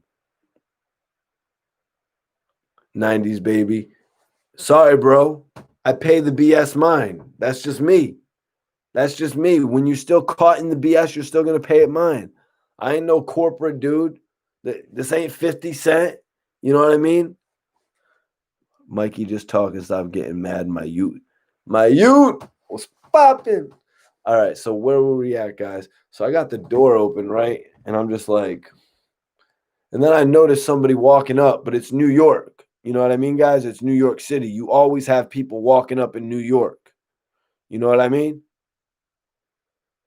Yeah, that's right. A lot of people just say stuff so they can get a reaction because Adam 22 doesn't respond to them, because Academics doesn't respond to him, because Queen's Flip doesn't respond to him. And they're like, oh, Mikey T responded to me.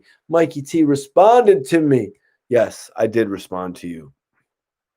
Now, saddle up and be a good supporter of real hip hop content, you guys. So anyways, I'm thinking it's sweet. Respectfully, are you under the influence? Bruh, are you kidding me? I've been smoking weed for the last 12 years. What are you talking about? When have I not been on some shit? So I'm thinking it's sweet, you guys. I'm thinking it's sweet. Nah, I smoke Bubba Kush.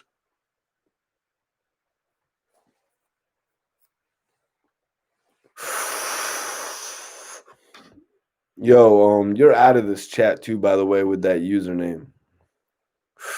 So anyways, guys, I'm thinking it's sweet. You know what I mean? Because like I said, I'm a little drunk at this point too. I'm a little loose. I wasn't driving. My partner C's always drives.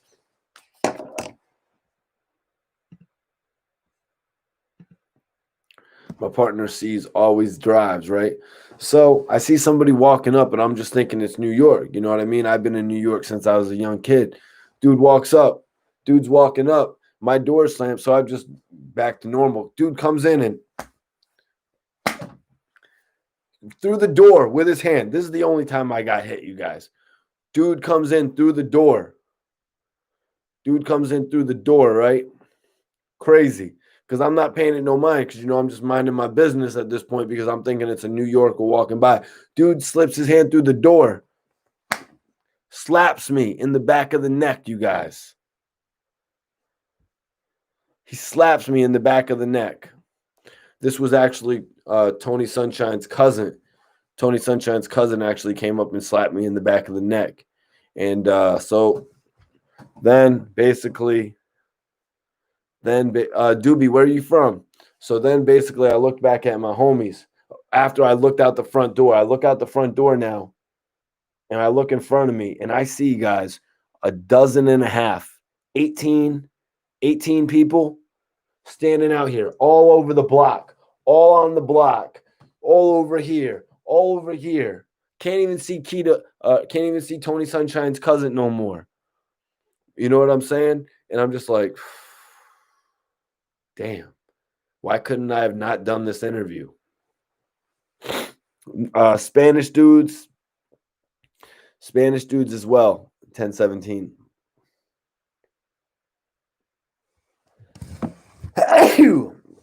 Excuse me, guys. So anyways, I look back at my friends C's and Justin, and I was like, shout out my bro, Ponzo Houdini, Hustler Dreams. I shout out my boy. I'm sorry. I looked back at my boys and I was like, yo, guys. I was like, guys, I got to go out. I got to get out of this car and I got to go face Tony Sunshine man to man. I was like, I got to go face him man to man right now, you guys. Like, no matter what happens to me, I'm like, anything could happen right now, you guys, but I'm just going to go take this one. I knew, like, stepping out of that car, I could have got, anything could have happened to me, you guys. You know what I mean? I could have got poked. I could have got blasted. Anything like that could have happened to me, but I knew, being who I was, that I had to take it. So that's why I got out of the car. And my outfit was like,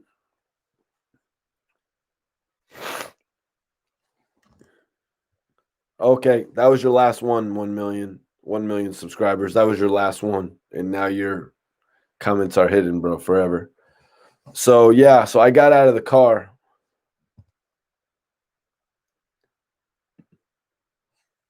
No, Max B did not snitch. Definitely not. So guys, I got out of the car, right? And this is after I just did an hour interview with Murder Mook. So that's why I had this this button-down shirt and another gray shirt under it and kind of like old, like cheap New York hat. That's why it all kind of looked a little played out and like I was like soggy. You know what I mean? Flames, salute. That's why I looked like that a little bit. If Gully TV knew anything about conducting an hour-long interview, he would know that you get a little, like, I was just doing my interview with I-20, and at the end of the interview, I started looking a little like my appearance was a little like, you know, frazzled. You know what I mean? Because I was getting sweaty during the interview. So what is that? People want to say I looked like he roughed me up. Tony Sunshine and them didn't hit me once. When I got out of that car, I was willing, though. I was willing to take whatever beating or whatever came to me, you guys, because this hip hop, this game, I'm not in this game on some BS. This isn't a game to me. This is my life, you guys. Everyone watching this video, hip hop is my life. This isn't some choice that I made when I was in jail of how to make money. This is what I do because this is what I love. Every day I wake up, I love this. I didn't just go to jail and figure a way to redirect my life and that this was going to be it. So I get out of the car. I look over and the first thing I see is two cameramen. Two cameramen standing right there, you guys. Yo, Jay Feezy, hit me. Jay Feezy, hit me on Instagram, Mikey T _ the movie star. So I got out and the first thing I see is two cameramen. And you guys, this is something I want to explain to you. The whole reason I put out that video footage of Tony Sunshine is because I was very early in my career. You know what I mean? I was doing interviews with rappers and I was like, let me diversify. Let me go do an interview with a singer. So I did an interview with Tony Sunshine. We got kind of a connection. Was what a shot at Gully. You know what I mean? If the shoe fits, wear it. You know what I mean? But what did I say, Mason? Tell me again.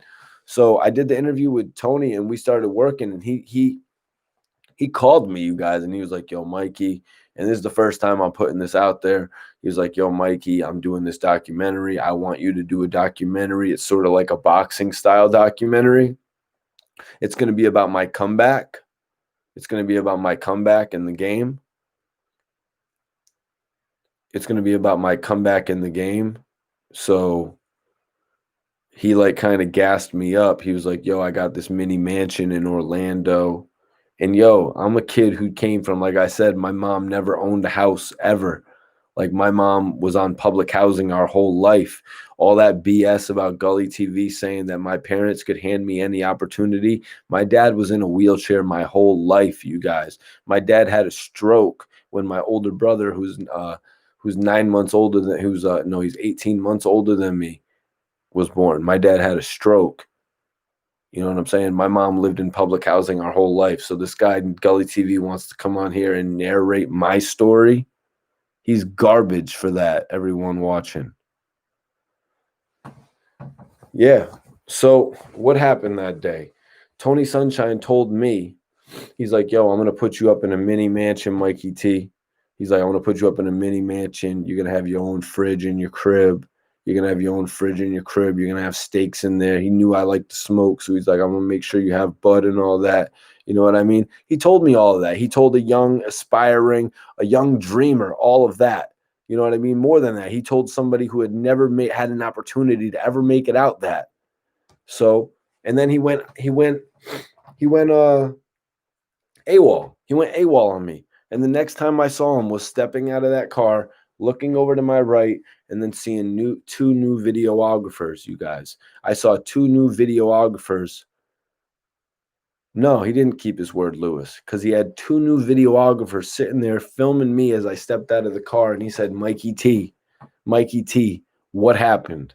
And you want to know what, you guys? Tony Sunshine was going through some BS. I'll save what really happened for another day because this is more about the confrontation. I actually did get the opportunity to speak with Fat Joe in person. But if you guys want to hear about me speaking with Fat Joe in person, there's 347 people in here. I want 300 likes if you guys want to hear about what I actually said to Fat Joe after all the diss videos dropped. Because Tony Sunshine came and confronted me over diss videos that I put out with Tony Sunshine's dissing Fat Joe. So anyways, guys, Tony Sunshine did this whole thing where he confronted me and he's like, he filmed me and he had me apologize on camera. And then Tony actually walked over to the stoop. Like he walked by and stood on the stoop. And so I was still standing there by the car, right? So I'm like, all right, I'm going to go talk to him. So I walk over here. I walk through everybody, right? I walk through all these big lines of big people, walking past them all, you know, and sort of that same look on my face, like kind of like anybody could strike me at any point. You know what I mean? Anybody could do anything to me at any point if they wanted to. But I had to go talk to Tony and finish this conversation so I could get out of there and leave. So I felt justified in leaving. So we spoke. He's like, you know how much money you costed me? You know, you costed me an opportunity to be on Fat Joe's album. You know, I have this agreement written up with Fat Joe. If I diss him, this and that happens to me. I'm like, what? I'm like, what? And what? I'm like, yo, so we pretty much just talked in front of everybody. We talked in front of everybody. And Yelly Founder, nobody hit me. Nobody hit me aside from one slap in the back of the neck when Tony Sunshine's cousin first walked up on the car. Nah, nobody hit me. And I'm not even sure if that was Tony Sunshine who said that, because there was like 18 people on the scene that day. Some other people on the scene that I don't even really want to say. Why am I using Max B's name for clout? Tease, you are probably like an hour late. I was talking about Max B mad long ago.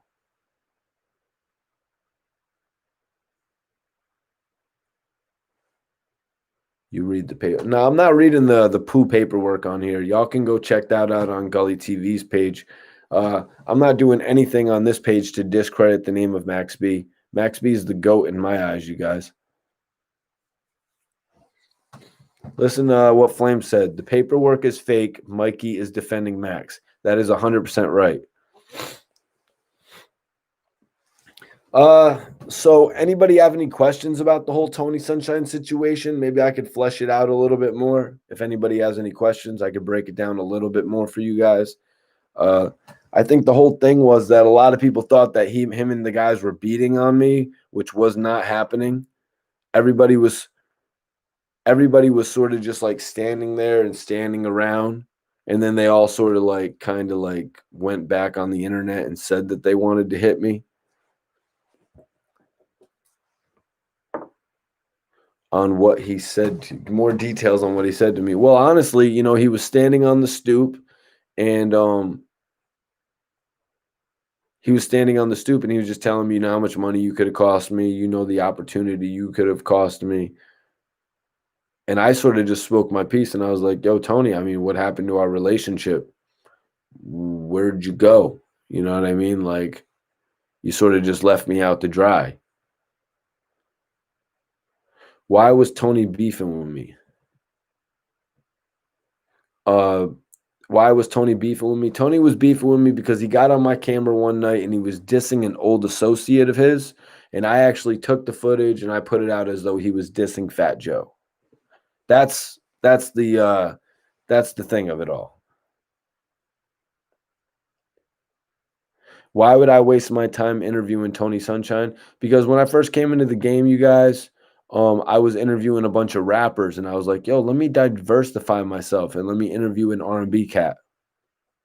Yeah, it was a simple misunderstanding. You know what I mean? It was really a simple misunderstanding. Brian De Niro, what up, man? I appreciate you tapping in. Can you interview Max B? Tease says. I've actually interviewed Max B 2 times.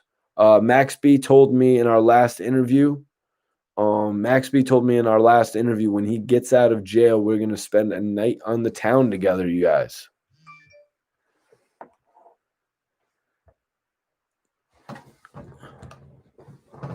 Yep. I was definitely wrong in that whole Tony Sunshine situation. I take the blame for that. And I actually had the chance to speak to Fat Joe about it. I actually had the chance to clear my name to Fat Joe, which when I moved to Florida, I know I mentioned that a while ago, I actually had the chance to run into Fat Joe man to man. And if you guys want to hear about that, I need 300 likes, you guys. I need 300 likes, you guys. There's 330 people in here, guys. Let's just get it 300 likes, and I will tell you all about when I ran into Fat Joe, where I ran into Fat Joe, how I ran into Fat Joe. I'll break it all down for you. True Life. I got an interview with True Life. Go check that out. Just type in Mikey T, the movie star, True Life. It's online right now. Everybody in here, I appreciate everybody logged in. If anybody can make a donation to the channel, it's best through Cash App. My Cash App is Mikey T Movie. I just put it in the chat, you guys. If anybody can make a donation to the page, it's Mikey T Movie. All donations are appreciated, you guys. All donations are appreciated. I use it to grow the channel every day. You know what I mean? This is a channel that I see being around for a few decades. PA Gold Wrestler, that's up to you, man. Whatever you want to donate, it's up to you. $20, $10, $15, $30. It's all up to you, man. Any donation is appreciated on my end, bro. Ali Mask, gang, gang, gang. Dark Low, Newark Finesse. Dark Low. I actually got a letter right here from Dark Low. Look how he titled it. The Movie Star. From my brother Charles Sally. I actually got this letter from Dark Low. Dark Low's the bro, man. I love Dark Low, man. Dark Low gave me such an opportunity when we met in 2011, as he would say. When am I going to get AR Rab on a call? We've actually decided. Josh, appreciate that donation, man. You're the man. You're the man. Ab and I have decided we're going to do an interview together on the phone after his sentencing.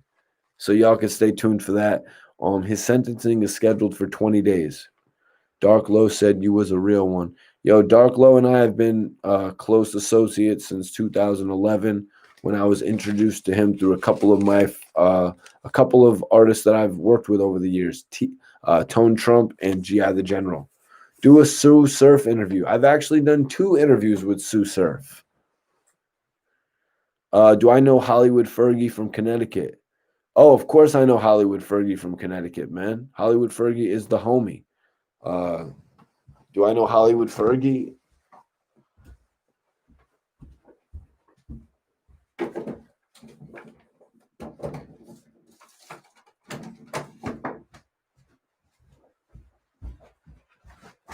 Ferg is the homie, you guys. Actually got Ferg's album right here.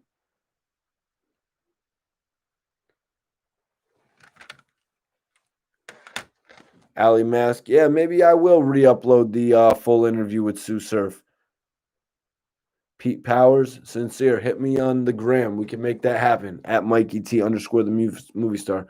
I actually interviewed Al Pac. It didn't turn out too well. Definitely need to do a second interview with him.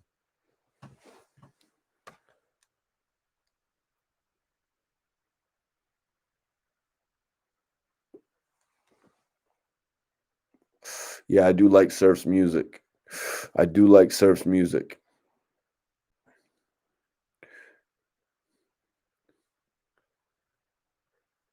Huh? Nah, ARAB told me that Dark Low is sturdy. Bobby Shmurda, one of my associates on the channel, actually interviewed Bobby Shmurda. A few years ago. All right, Andy said, Mikey, was you scared that day with Tony Sunshine? Yo, I said it when cousin came in and slapped me in the back of the neck. I looked like I wasn't looking. I was just sort of like doing the whole New York thing. You know what I mean? I didn't notice the block getting filled up, you guys.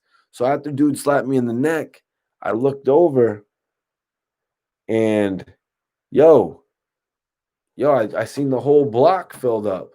So I was like, I was scared. No lie. I was scared, but I'm a man, you guys. That's why I looked to my friends and I was like, you guys, this is a situation that I created. So I got to go out there and I got to take the repercussions for whatever happens. But you got to realize, like my friends back there, C's is crazy and Hood is just ghetto. C's wanted, like I said, Murder Mook's vehicle was still running. Murder Mook's wasn't an Escalade. Murder Mook's black suburban type vehicle, it was running. C's wanted to jump in the passenger seat and take off. He's crazy. My partner is crazy. Yo, what up, Eric?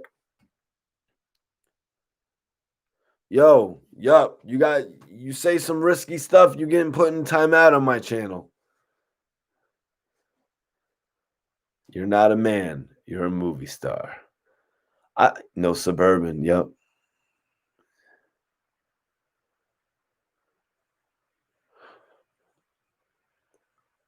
What circle was grimy money? I don't remember. Yup. I don't remember what you said, man.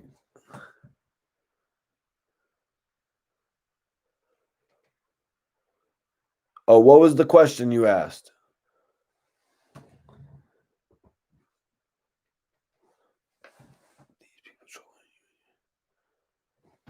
Yo, ask your question again.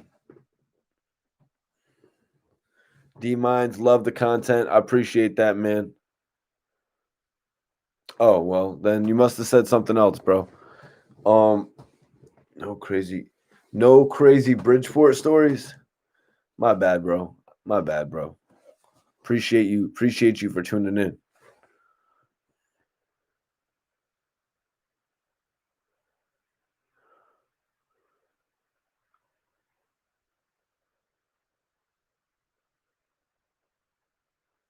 Free Bigavel.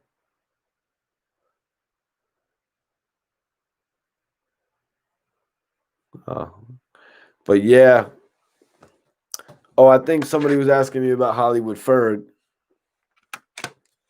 This Hollywood Ferg shit right here.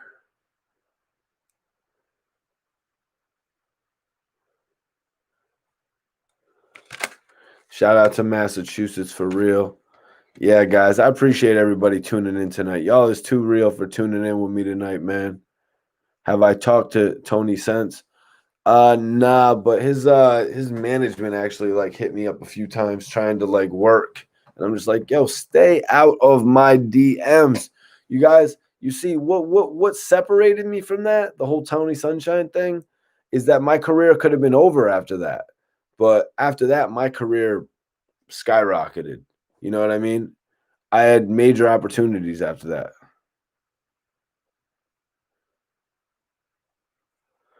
Ah, you're hilarious, Fly Prolific. Yeah, Corey, hit me on the gram. Do I rock with J.R. Ryder? Um, that's a topic for its own video, actually, you guys. If you guys want to hear about my situation with J.R. Ryder, let's get 260 likes in here.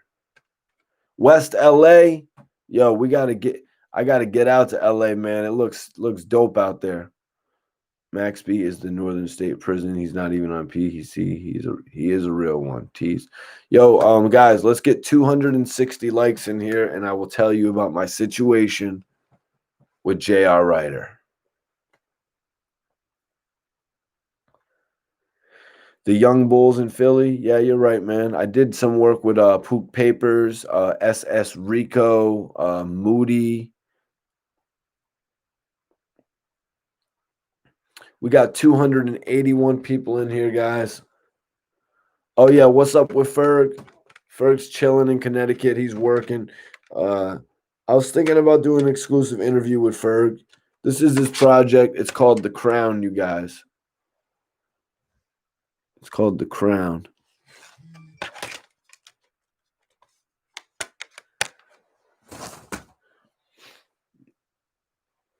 Nah, I haven't heard of Reisman, Frenchie.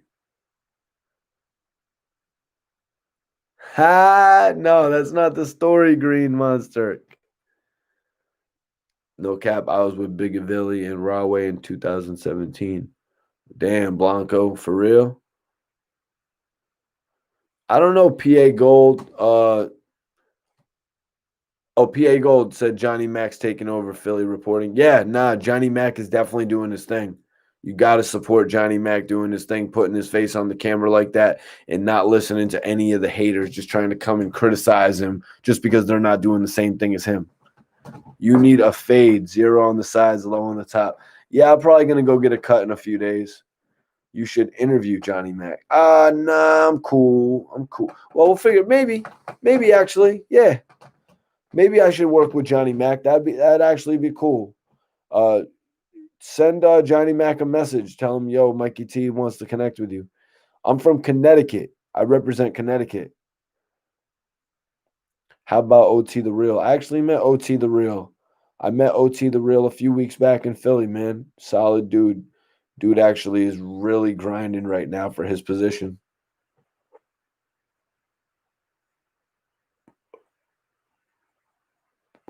What's the ranch house? I don't know who Wink 1100 is.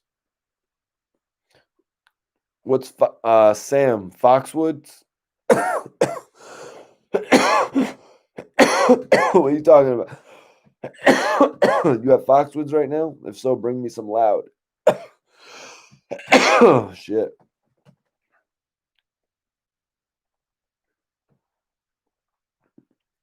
I'm by the casinos in Connecticut, man.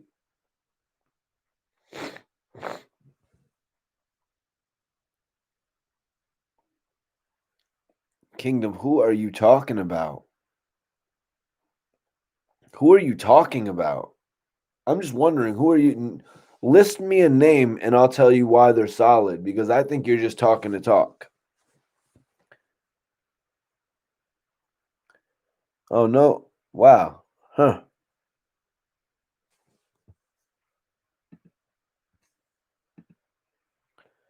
Danbury, Connecticut. Danbury's dope. Yeah, exactly. Kingdom. You don't got no names. Hold on. Oh, you were saying why do I say that Yo Gotti's a solid dude? Maybe because Yo Gotti sat with me in a room even after the interview at Circle House Studios, talking to me about how he was gonna talking to me and a couple of my other associates about how he was gonna create CMG and turn it into the biggest record label. And look at him. Look at him right now. He's got Black Youngster. He's got he's got Moneybag Yo. He had Black Boy JB. Why is Young Dolph a solid dude? Maybe because Young Dolph had me on stage when he was performing and let me do my thing. Validation is key, man. What up? What up, Mama GBX? Appreciate you tuning in. Get you some Gorilla Glue. Perfect for any time of the day. Quality hybrid. You're right, Wilson. You are right. I do love Gorilla Glue. Mikey, have you ever met reggaeton artists? Well, I mean, I guess you could say one of Nori's first singles was a reggaeton, or one of his dopest singles, not first, one of his dopest singles was a reggaeton single, right? Yo, Fly Prolific. I got this pen right now. Fly, did you see it earlier when I posted it? Oh, here it is right here. Here it is right here, actually. Look.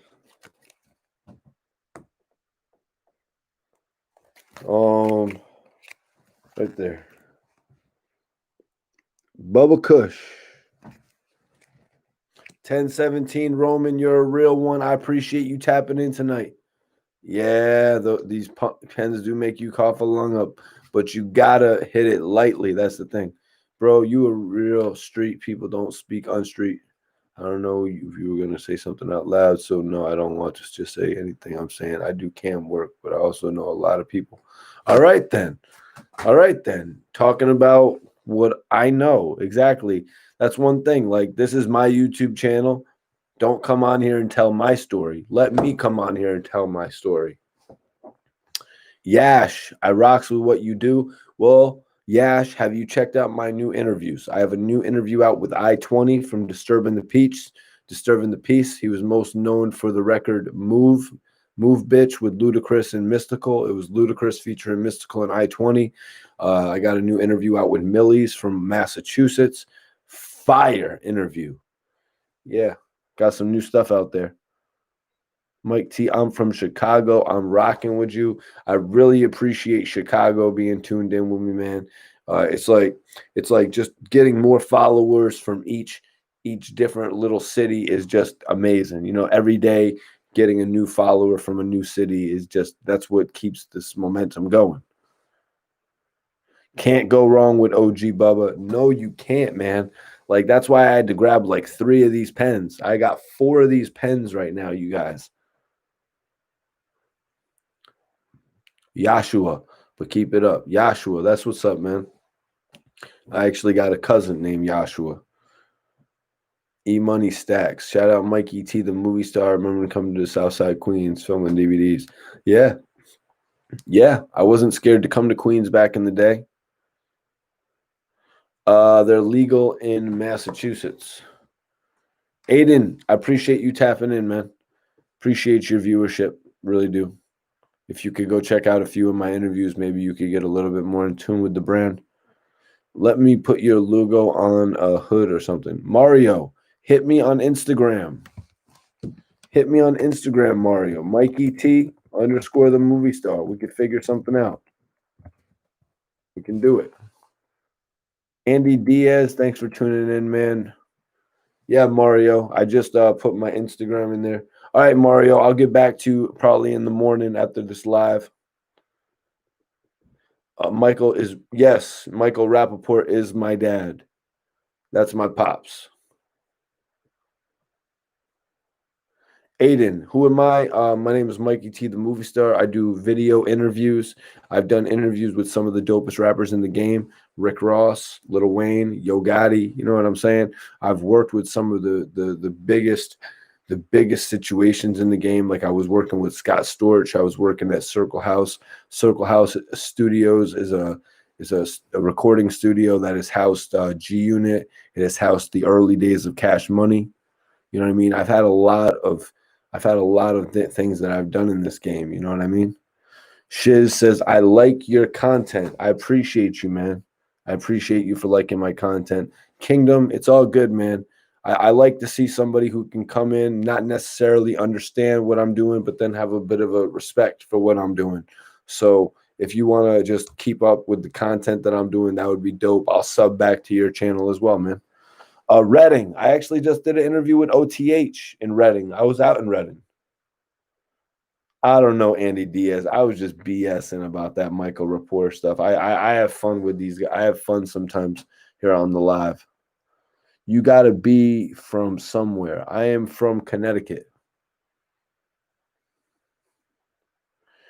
Yeah, all types of designer weed, man. Like my friend had some cornbread today. What do you mean in my mama's basement? You're crazy, man. You're crazy. Don't be talking about my mom. You're wilding talking about my mom and talking about a basement. Like don't go there.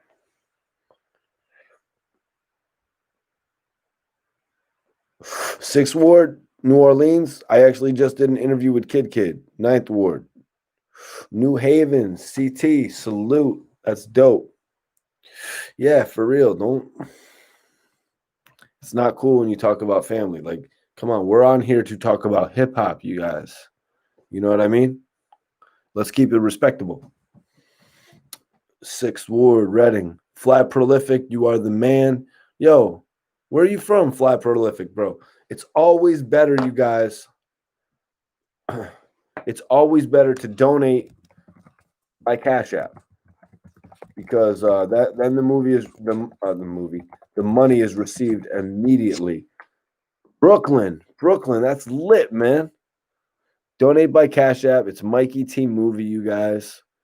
8-star Paxel, peace, my G. Subscribed. I'll be tuning in. Yo, I appreciate you for the subscription, man. Hit me up on Instagram too. I'll follow you back. East Tremont, Harry, paperwork is fake. Big facts. That paperwork is surely fake, just like the paperwork was years ago. Vlone, of course, Max B's coming home. It's just going to be a few years, and he'll be home. Bronx, New York, the home of real hip hop. That's facts, man.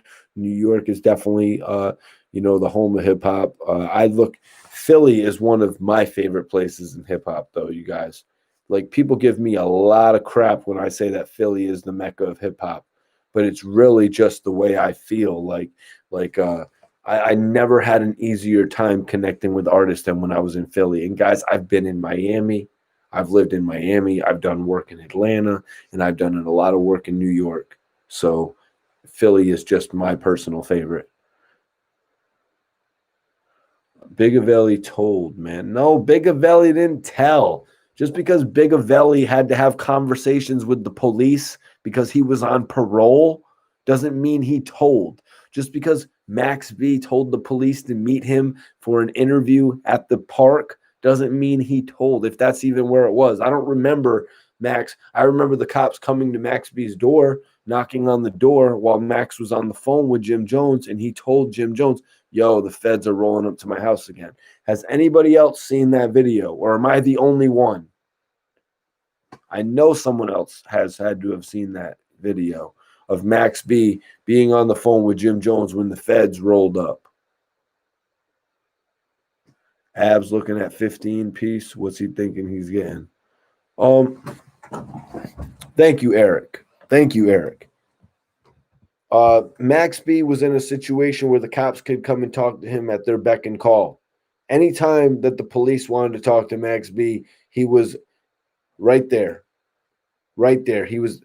That's not because he was a snitch. That's because he was on state papers. That's because he was on parole. How much time is Ab getting? You guys, you see, we're not focused on that first number. Ab has said in interviews, exclusives that I've done, that they understand the feds are going to win round one, but it's all about the second round. It's all about the fourth. It's all about the follow-up. It's all about that appeal. Right now, they're giving Ab a lot of time to work on his appeal. His sentencing has been pushed back since March 31st, you guys.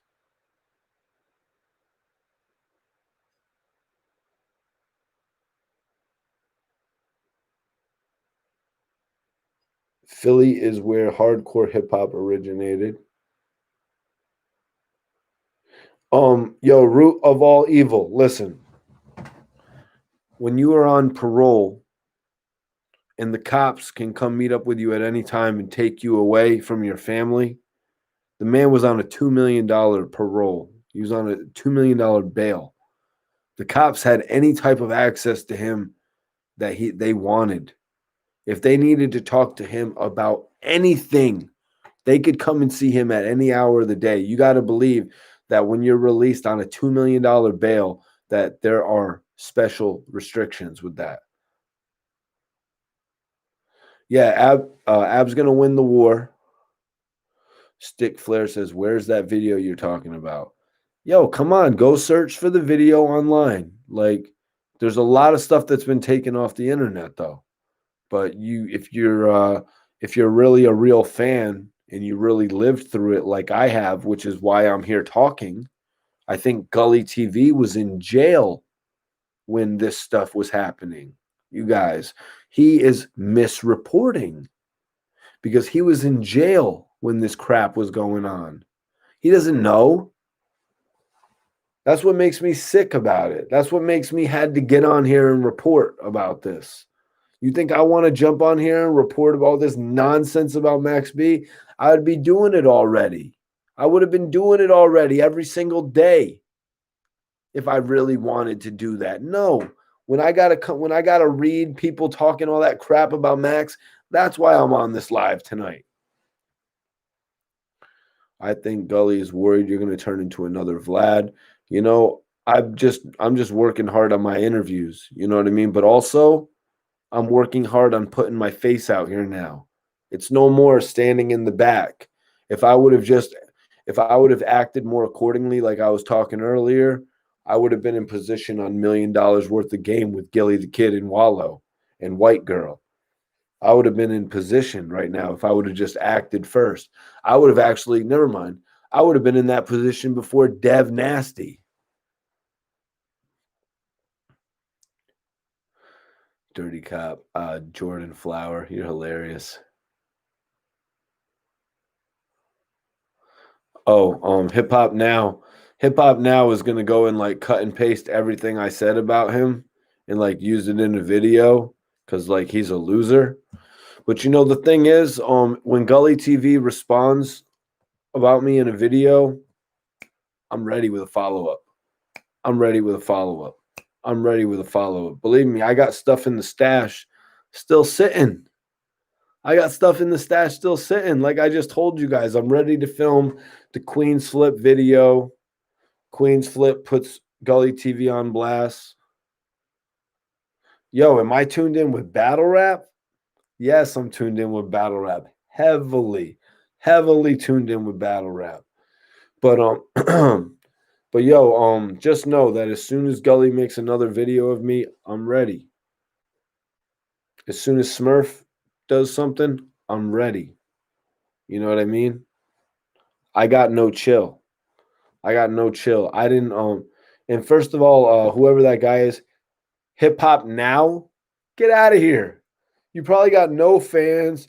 You probably got no subscribers. I'm sorry. I'm giving you too much credit here. I'm giving you too much credit even talking about you right now. Who do I rock with? All right, so my battle rap interviews were pretty dope, man. I've interviewed Goods, but let's take it back. Let's take it back, guys. Where did I really get started with the battle rap? I started working with Hollow the Don right before he battled Joe Budden. A close friend of mine, it's Matic from New York, Brooklyn, New York, actually, Crown Heights. Who's in here from Crown Heights, guys? My guy, it's Matic from Crown Heights, actually. He was with NYB, which was Math Hoffa, Hollow the Don, Cortez, and Hands, I believe. So yeah, me and Math Hoffa, yeah, it's Matic. Yeah, it's Matic was one of my best friends, one of my tightest friends in Miami. And he had me connected with Hollow the Don, like I mean on like some everyday shit. You know what I mean? We was working very closely, shooting interviews. Yeah, Eminem. If Max ratted, he would have been free years ago. What happened in 1993, Aiden? So, anyways, so that was really my first connection with battle rap, you guys, interviewing Hollow the Don. Actually, matter of fact, wow, I can't even believe I'm forgetting this, you guys. Before I interviewed Hollow the Don, I interviewed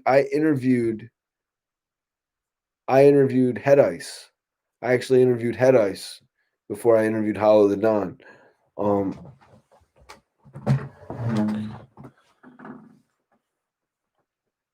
yeah, Cassidy is definitely one of the best. I got two interviews with Cassidy.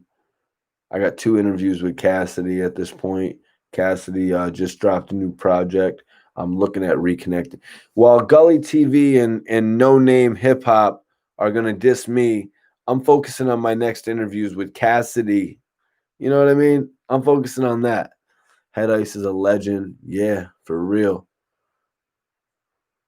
So those were my two first battle rap interviews, you guys. Very impressive too, if I must say so. Who else have I linked with? When I actually went to Houston during the big battle with Geechee Gotti and Sue Surf, you guys. I actually saw that battle live. Geechee Gotti, Sue Surf, Arsenal was on the card that night. Um, yeah, nah, Stick. I'm not waiting on none of that. I'm not waiting on Gully TV to string out that whole thing. You know what I mean? I'm not into that.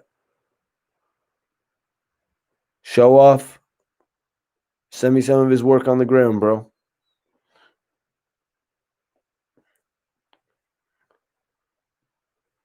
Nah, I don't know that Kingdom. But so I did a lot more battle rap work. Like I linked up with T Top. I linked up with Rum Nitty. When I was actually in Texas, I actually interviewed Sharon from Wild and Out. What do you guys think? Was that a good interview to do, Sharon? I did Sharon from Wild and Out, actually. I did an interview with Goods. Goods is definitely one of my favorite battle rappers. I did an interview with T Top. I did an exclusive interview with man, I got so many battle rap interviews, you guys. It's crazy.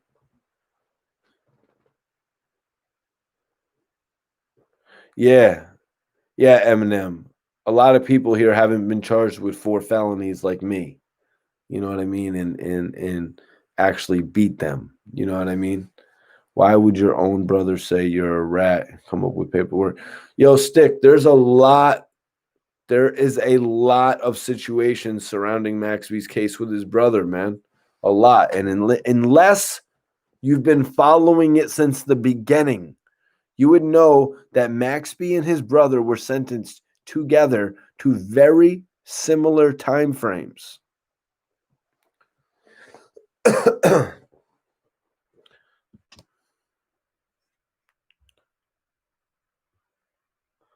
Damn. Damn, Sam. Looks like we got to get Sam out of here. I thought he had chilled out, Eric, but he's just still going on. He's just been in here for the last hour and a half trolling. I kind of wondering if he has something else to do. Yeah, Maxby's girlfriend ended up ratting and getting 18 years in jail.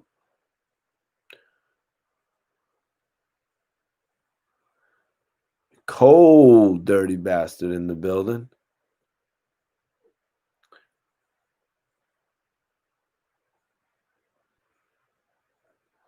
Yeah, exactly. Exactly, Stick Flare. Exactly. That's what they've always said. That's what they've always said. That's what Hellrell was trying to say. They were trying to say that Maxby pushed the police into the direction of the girl. Is that really what Gully TV is co-signing? Yeah, because that's been on his desk for a number of that's been on everybody's desk. Get out of here. That is whack. That's whack, you guys.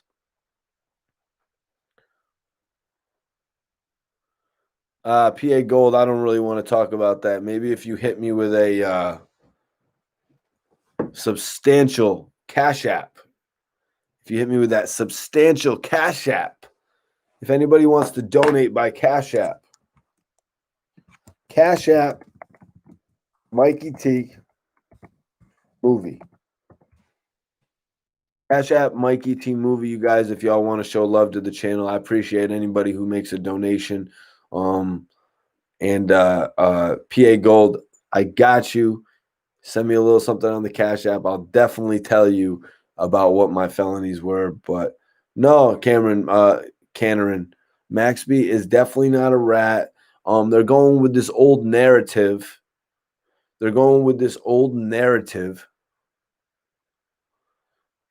Of Maxby pointing the feds in the direction of his ex-girlfriend.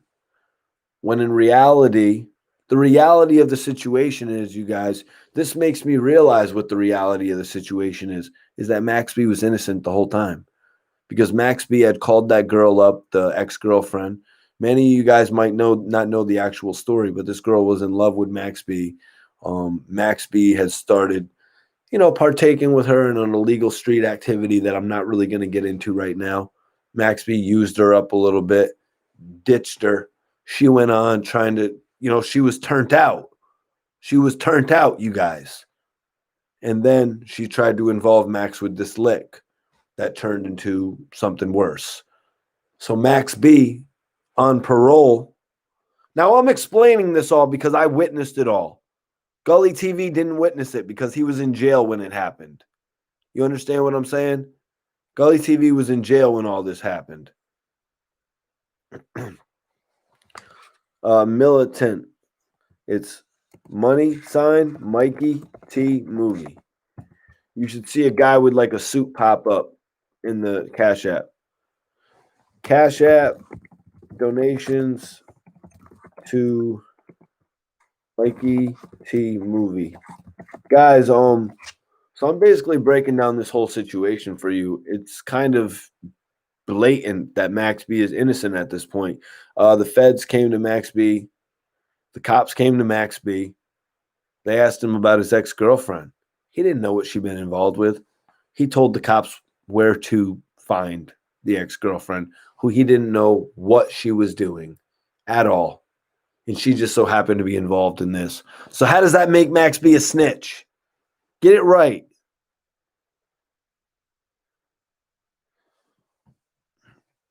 Marv. Yo, 860, thanks for tapping in, man.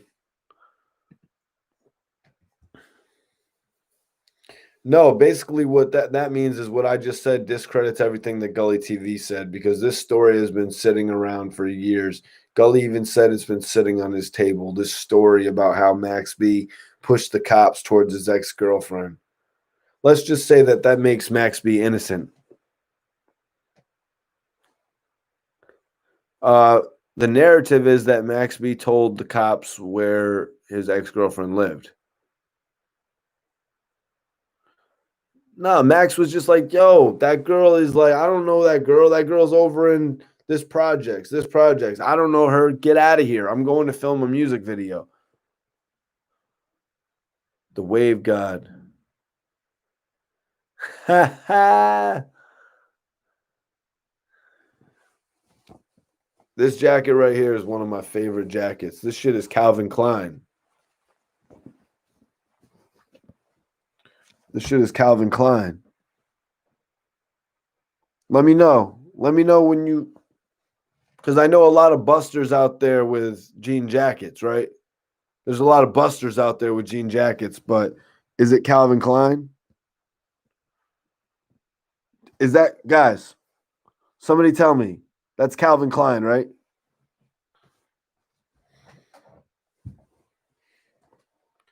Hold on. Hold on. Hold on 1 second. I'm broke, right? Hold on, I'm broke, right?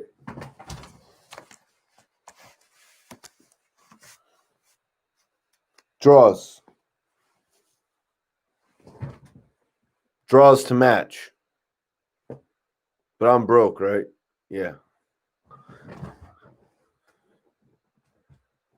I'm broke though, right? Because I'm wearing a pair of $30 draws. But I'm broke.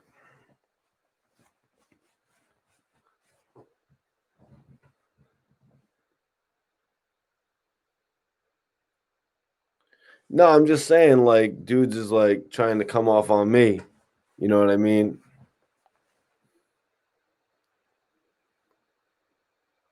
Yeah, we are lit tonight. We are lit tonight.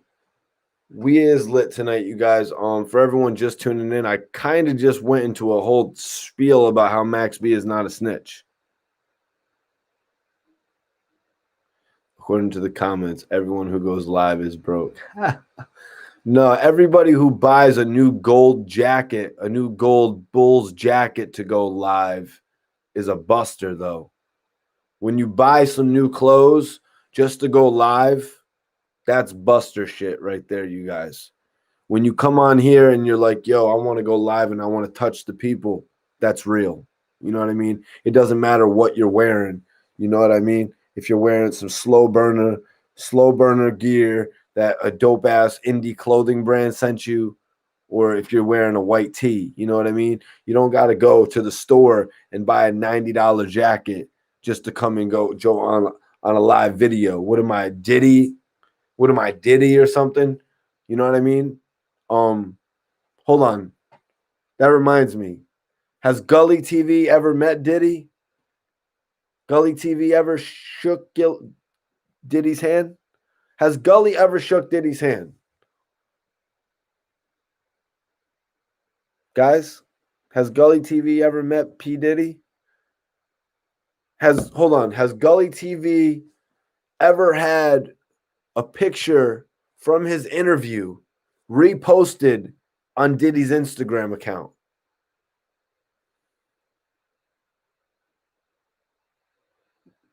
Has Gully TV ever been to Diddy's house? I don't think Gully TV's ever been to Diddy's house. I have. I went to Diddy's house and saw the Grammy sitting right after you get through his front door.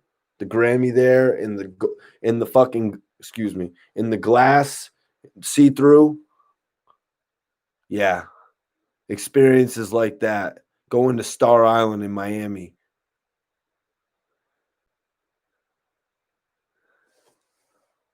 His best interviews is Haitian Jack, and Haitian Jack went at him like crazy. Mikey, move past this. Gully TV. You've been to Diddy's house? Yeah, I've been to Diddy's house. Let people in town know that, Eric, that I've been to Diddy's house. Miosha.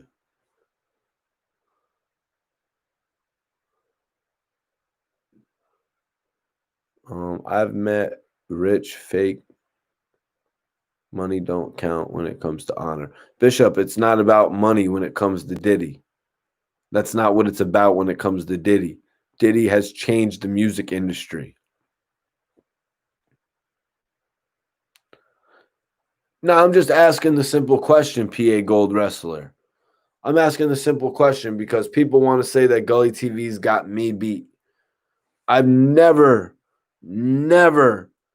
seen Gully TV interview Yo Gotti. I'm sorry. Gully TV has never interviewed Max B. That was me. Gully TV. Oh, I'm not even going to say that. That's funny. Yo, next time Mikey T's in New York, we're going to have a ball. For real. John Smith, I see you. Mikey T, why you up this late on live, Mikey? This threw me off. Yo, because look who's in here. We got 250 people in here. We smacking tonight on live. This live is going in tonight. I'm staying up late with the people, man.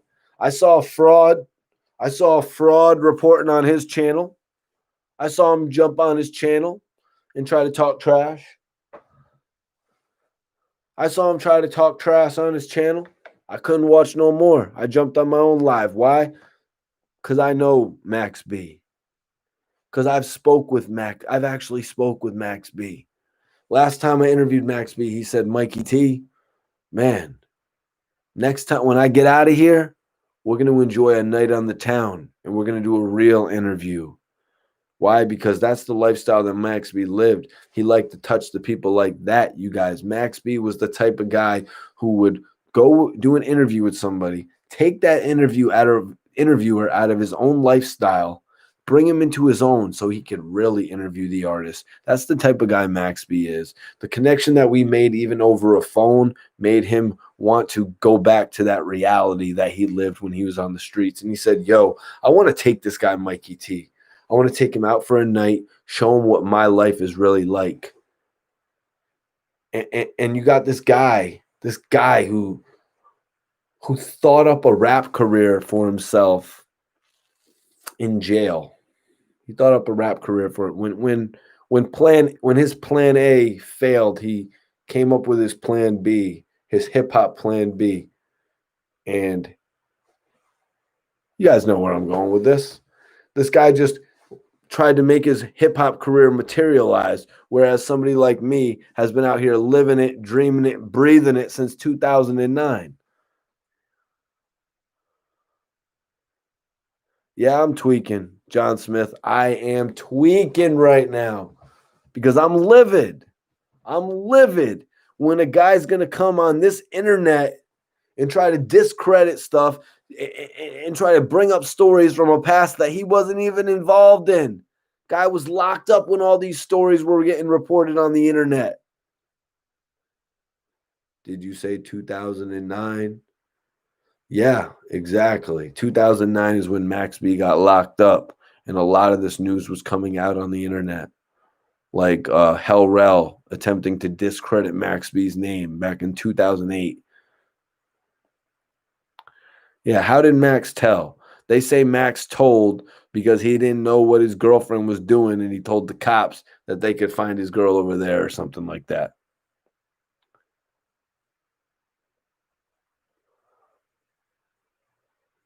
Mikey, lions don't lose sleep over sheep. Yeah, but let's just take a look at the view count, you guys. You know what I mean? Let's just take a look at the view count. It's obvious that everyone is up right now. It's obvious that everyone is interested in this topic right now, and it's obvious that we've got to talk about it. You don't tell the cops nothing. That's a fact. I agree with that.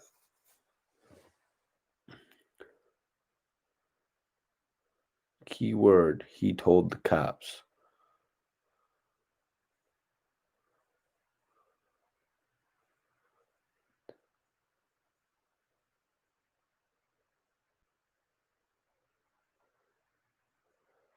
I mean, is it true that I'm a culture vulture? Um, it's true that I'm a culture vulture if you agree with Bangum Smurf that I'm a culture vulture over not giving him $50.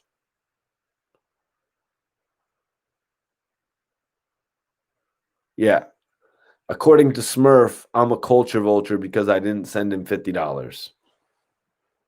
Whatever, man. That just took it to a whole nother level for me, you guys. When Smurf called me a culture vulture because I didn't send him $50. Yes, triple OG. The dude, the dude went AWOL over $50. Why didn't I send him $50? All right, so at the time, you guys, I had like $115 in my pocket and I had lost my debit card. So I could not send him money off of my card, and I wasn't gonna, you know what I mean, give half of the money that I had for the rest of the, because it was gonna take 6 days to get my new debit card. It was gonna take 6 days for my debit card, and then 8 days for my PIN, because they send them separate. John Smith, what up? Sometimes it looks like you be one sided. Yeah, if you want that, I mean, What do you expect from me? I'm not some street nerd.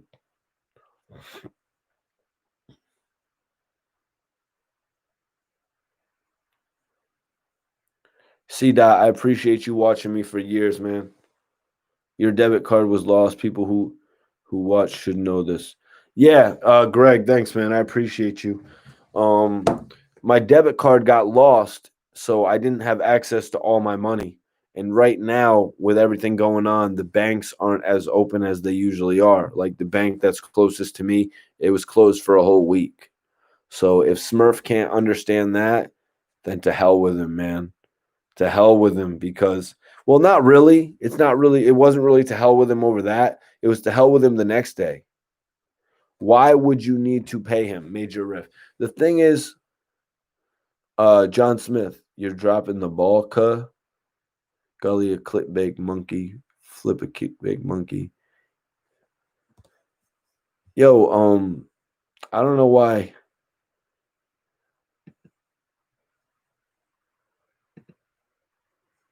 I don't know why people be thinking about that with me. I only ever smoked bud.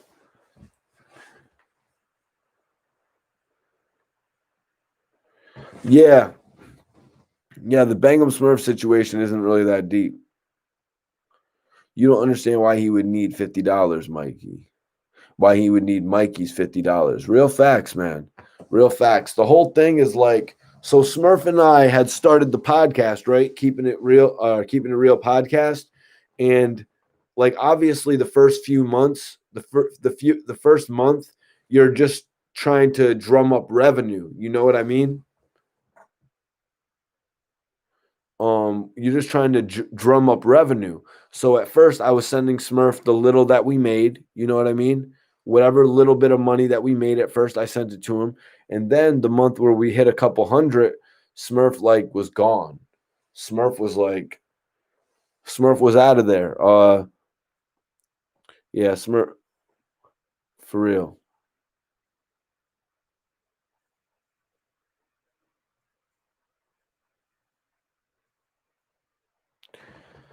Yeah, Greg, he had a crazy response because after he asked for the $50, I told him that whole thing about my card. He was like, "All right, that's cool." Next thing I noticed the next morning on Instagram, this dude is messaging me like a random account is messaging me like dissing the hell out of me like, "Yo, Mikey T, you know Bangum Smurf gave you everything. Bangum Smurf gave you everything." Legend P, hit me on Instagram at Mikey T. Mikey T, the movie star on Instagram. Hit me there. I'll give it to you. Um, Smurf never had a hit. Corey, what you talking?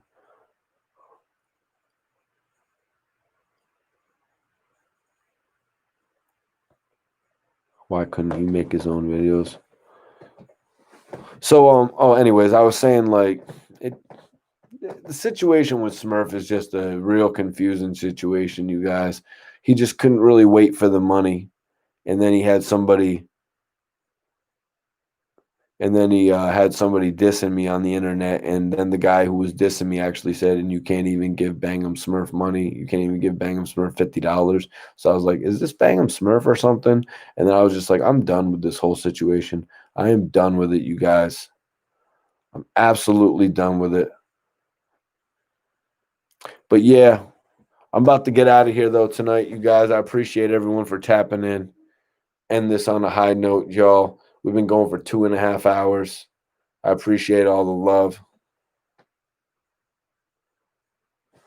Yo, Stick, you gotta chill, man. You is a wild bull. Stay up, guys. Stay up. I appreciate everyone in here. Everyone that's in here that's not following me on Instagram, I want you to go follow me on the gram. It's Mikey T underscore the movie star. Everyone that follows me is going to get the immediate follow back. If anybody wants to donate to the channel, it's Cash App, Mikey money sign, Mikey T movie. Just Mikey T movie, guys. If anybody wants to donate to the channel, you know what I mean, so you can see this channel grow into where it's supposed to be, into it's going to be one of the biggest channels, one of the biggest channels in the hip hop community. Just donate on Cash App. I appreciate everything that comes in. But you all can just hit the like button, tell your friend about the channel. If you guys, I know everyone in here has friends that love hip hop. Just bring this channel up when you're talking about discussion in hip hop. Tell Ab the streets is rocking with him. Of course, you're going to say, he say, she say, let's be real. Cool from Newark. Mikey, do you got a Snapchat? No, I do not have a Snapchat. Enjoyed the content 100. I appreciate you tuning in 100. Guys, it's been real tonight. This live has been hella fun. You don't have any. Oh, I guess some people are.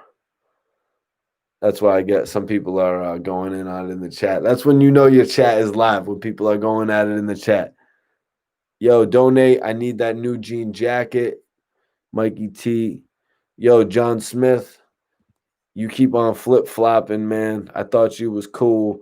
Why you want me to die, homie? Love from Boston. Appreciate you guys, man. Y'all is the realest. Y'all is the realest fans out there, man. Mikey T, the movie star, appreciate y'all. I love y'all. Houston, Texas, it's love. Queens riding. I'll come out to Queens anytime, man. Yo, damn, PA Gold. You is out of here, bro. Hater. Staten Island. I thought you was Eric. I thought you was in my hood. West Baltimore. That's West Baltimore. I love Baltimore, man. Proof is what's needed. Eminem and T-Von still going at it in the chat. You ain't got to explain. You ain't got to explain. They tuned in anyway, Mike. Corey. Yeah. All right, y'all. Love you guys, man.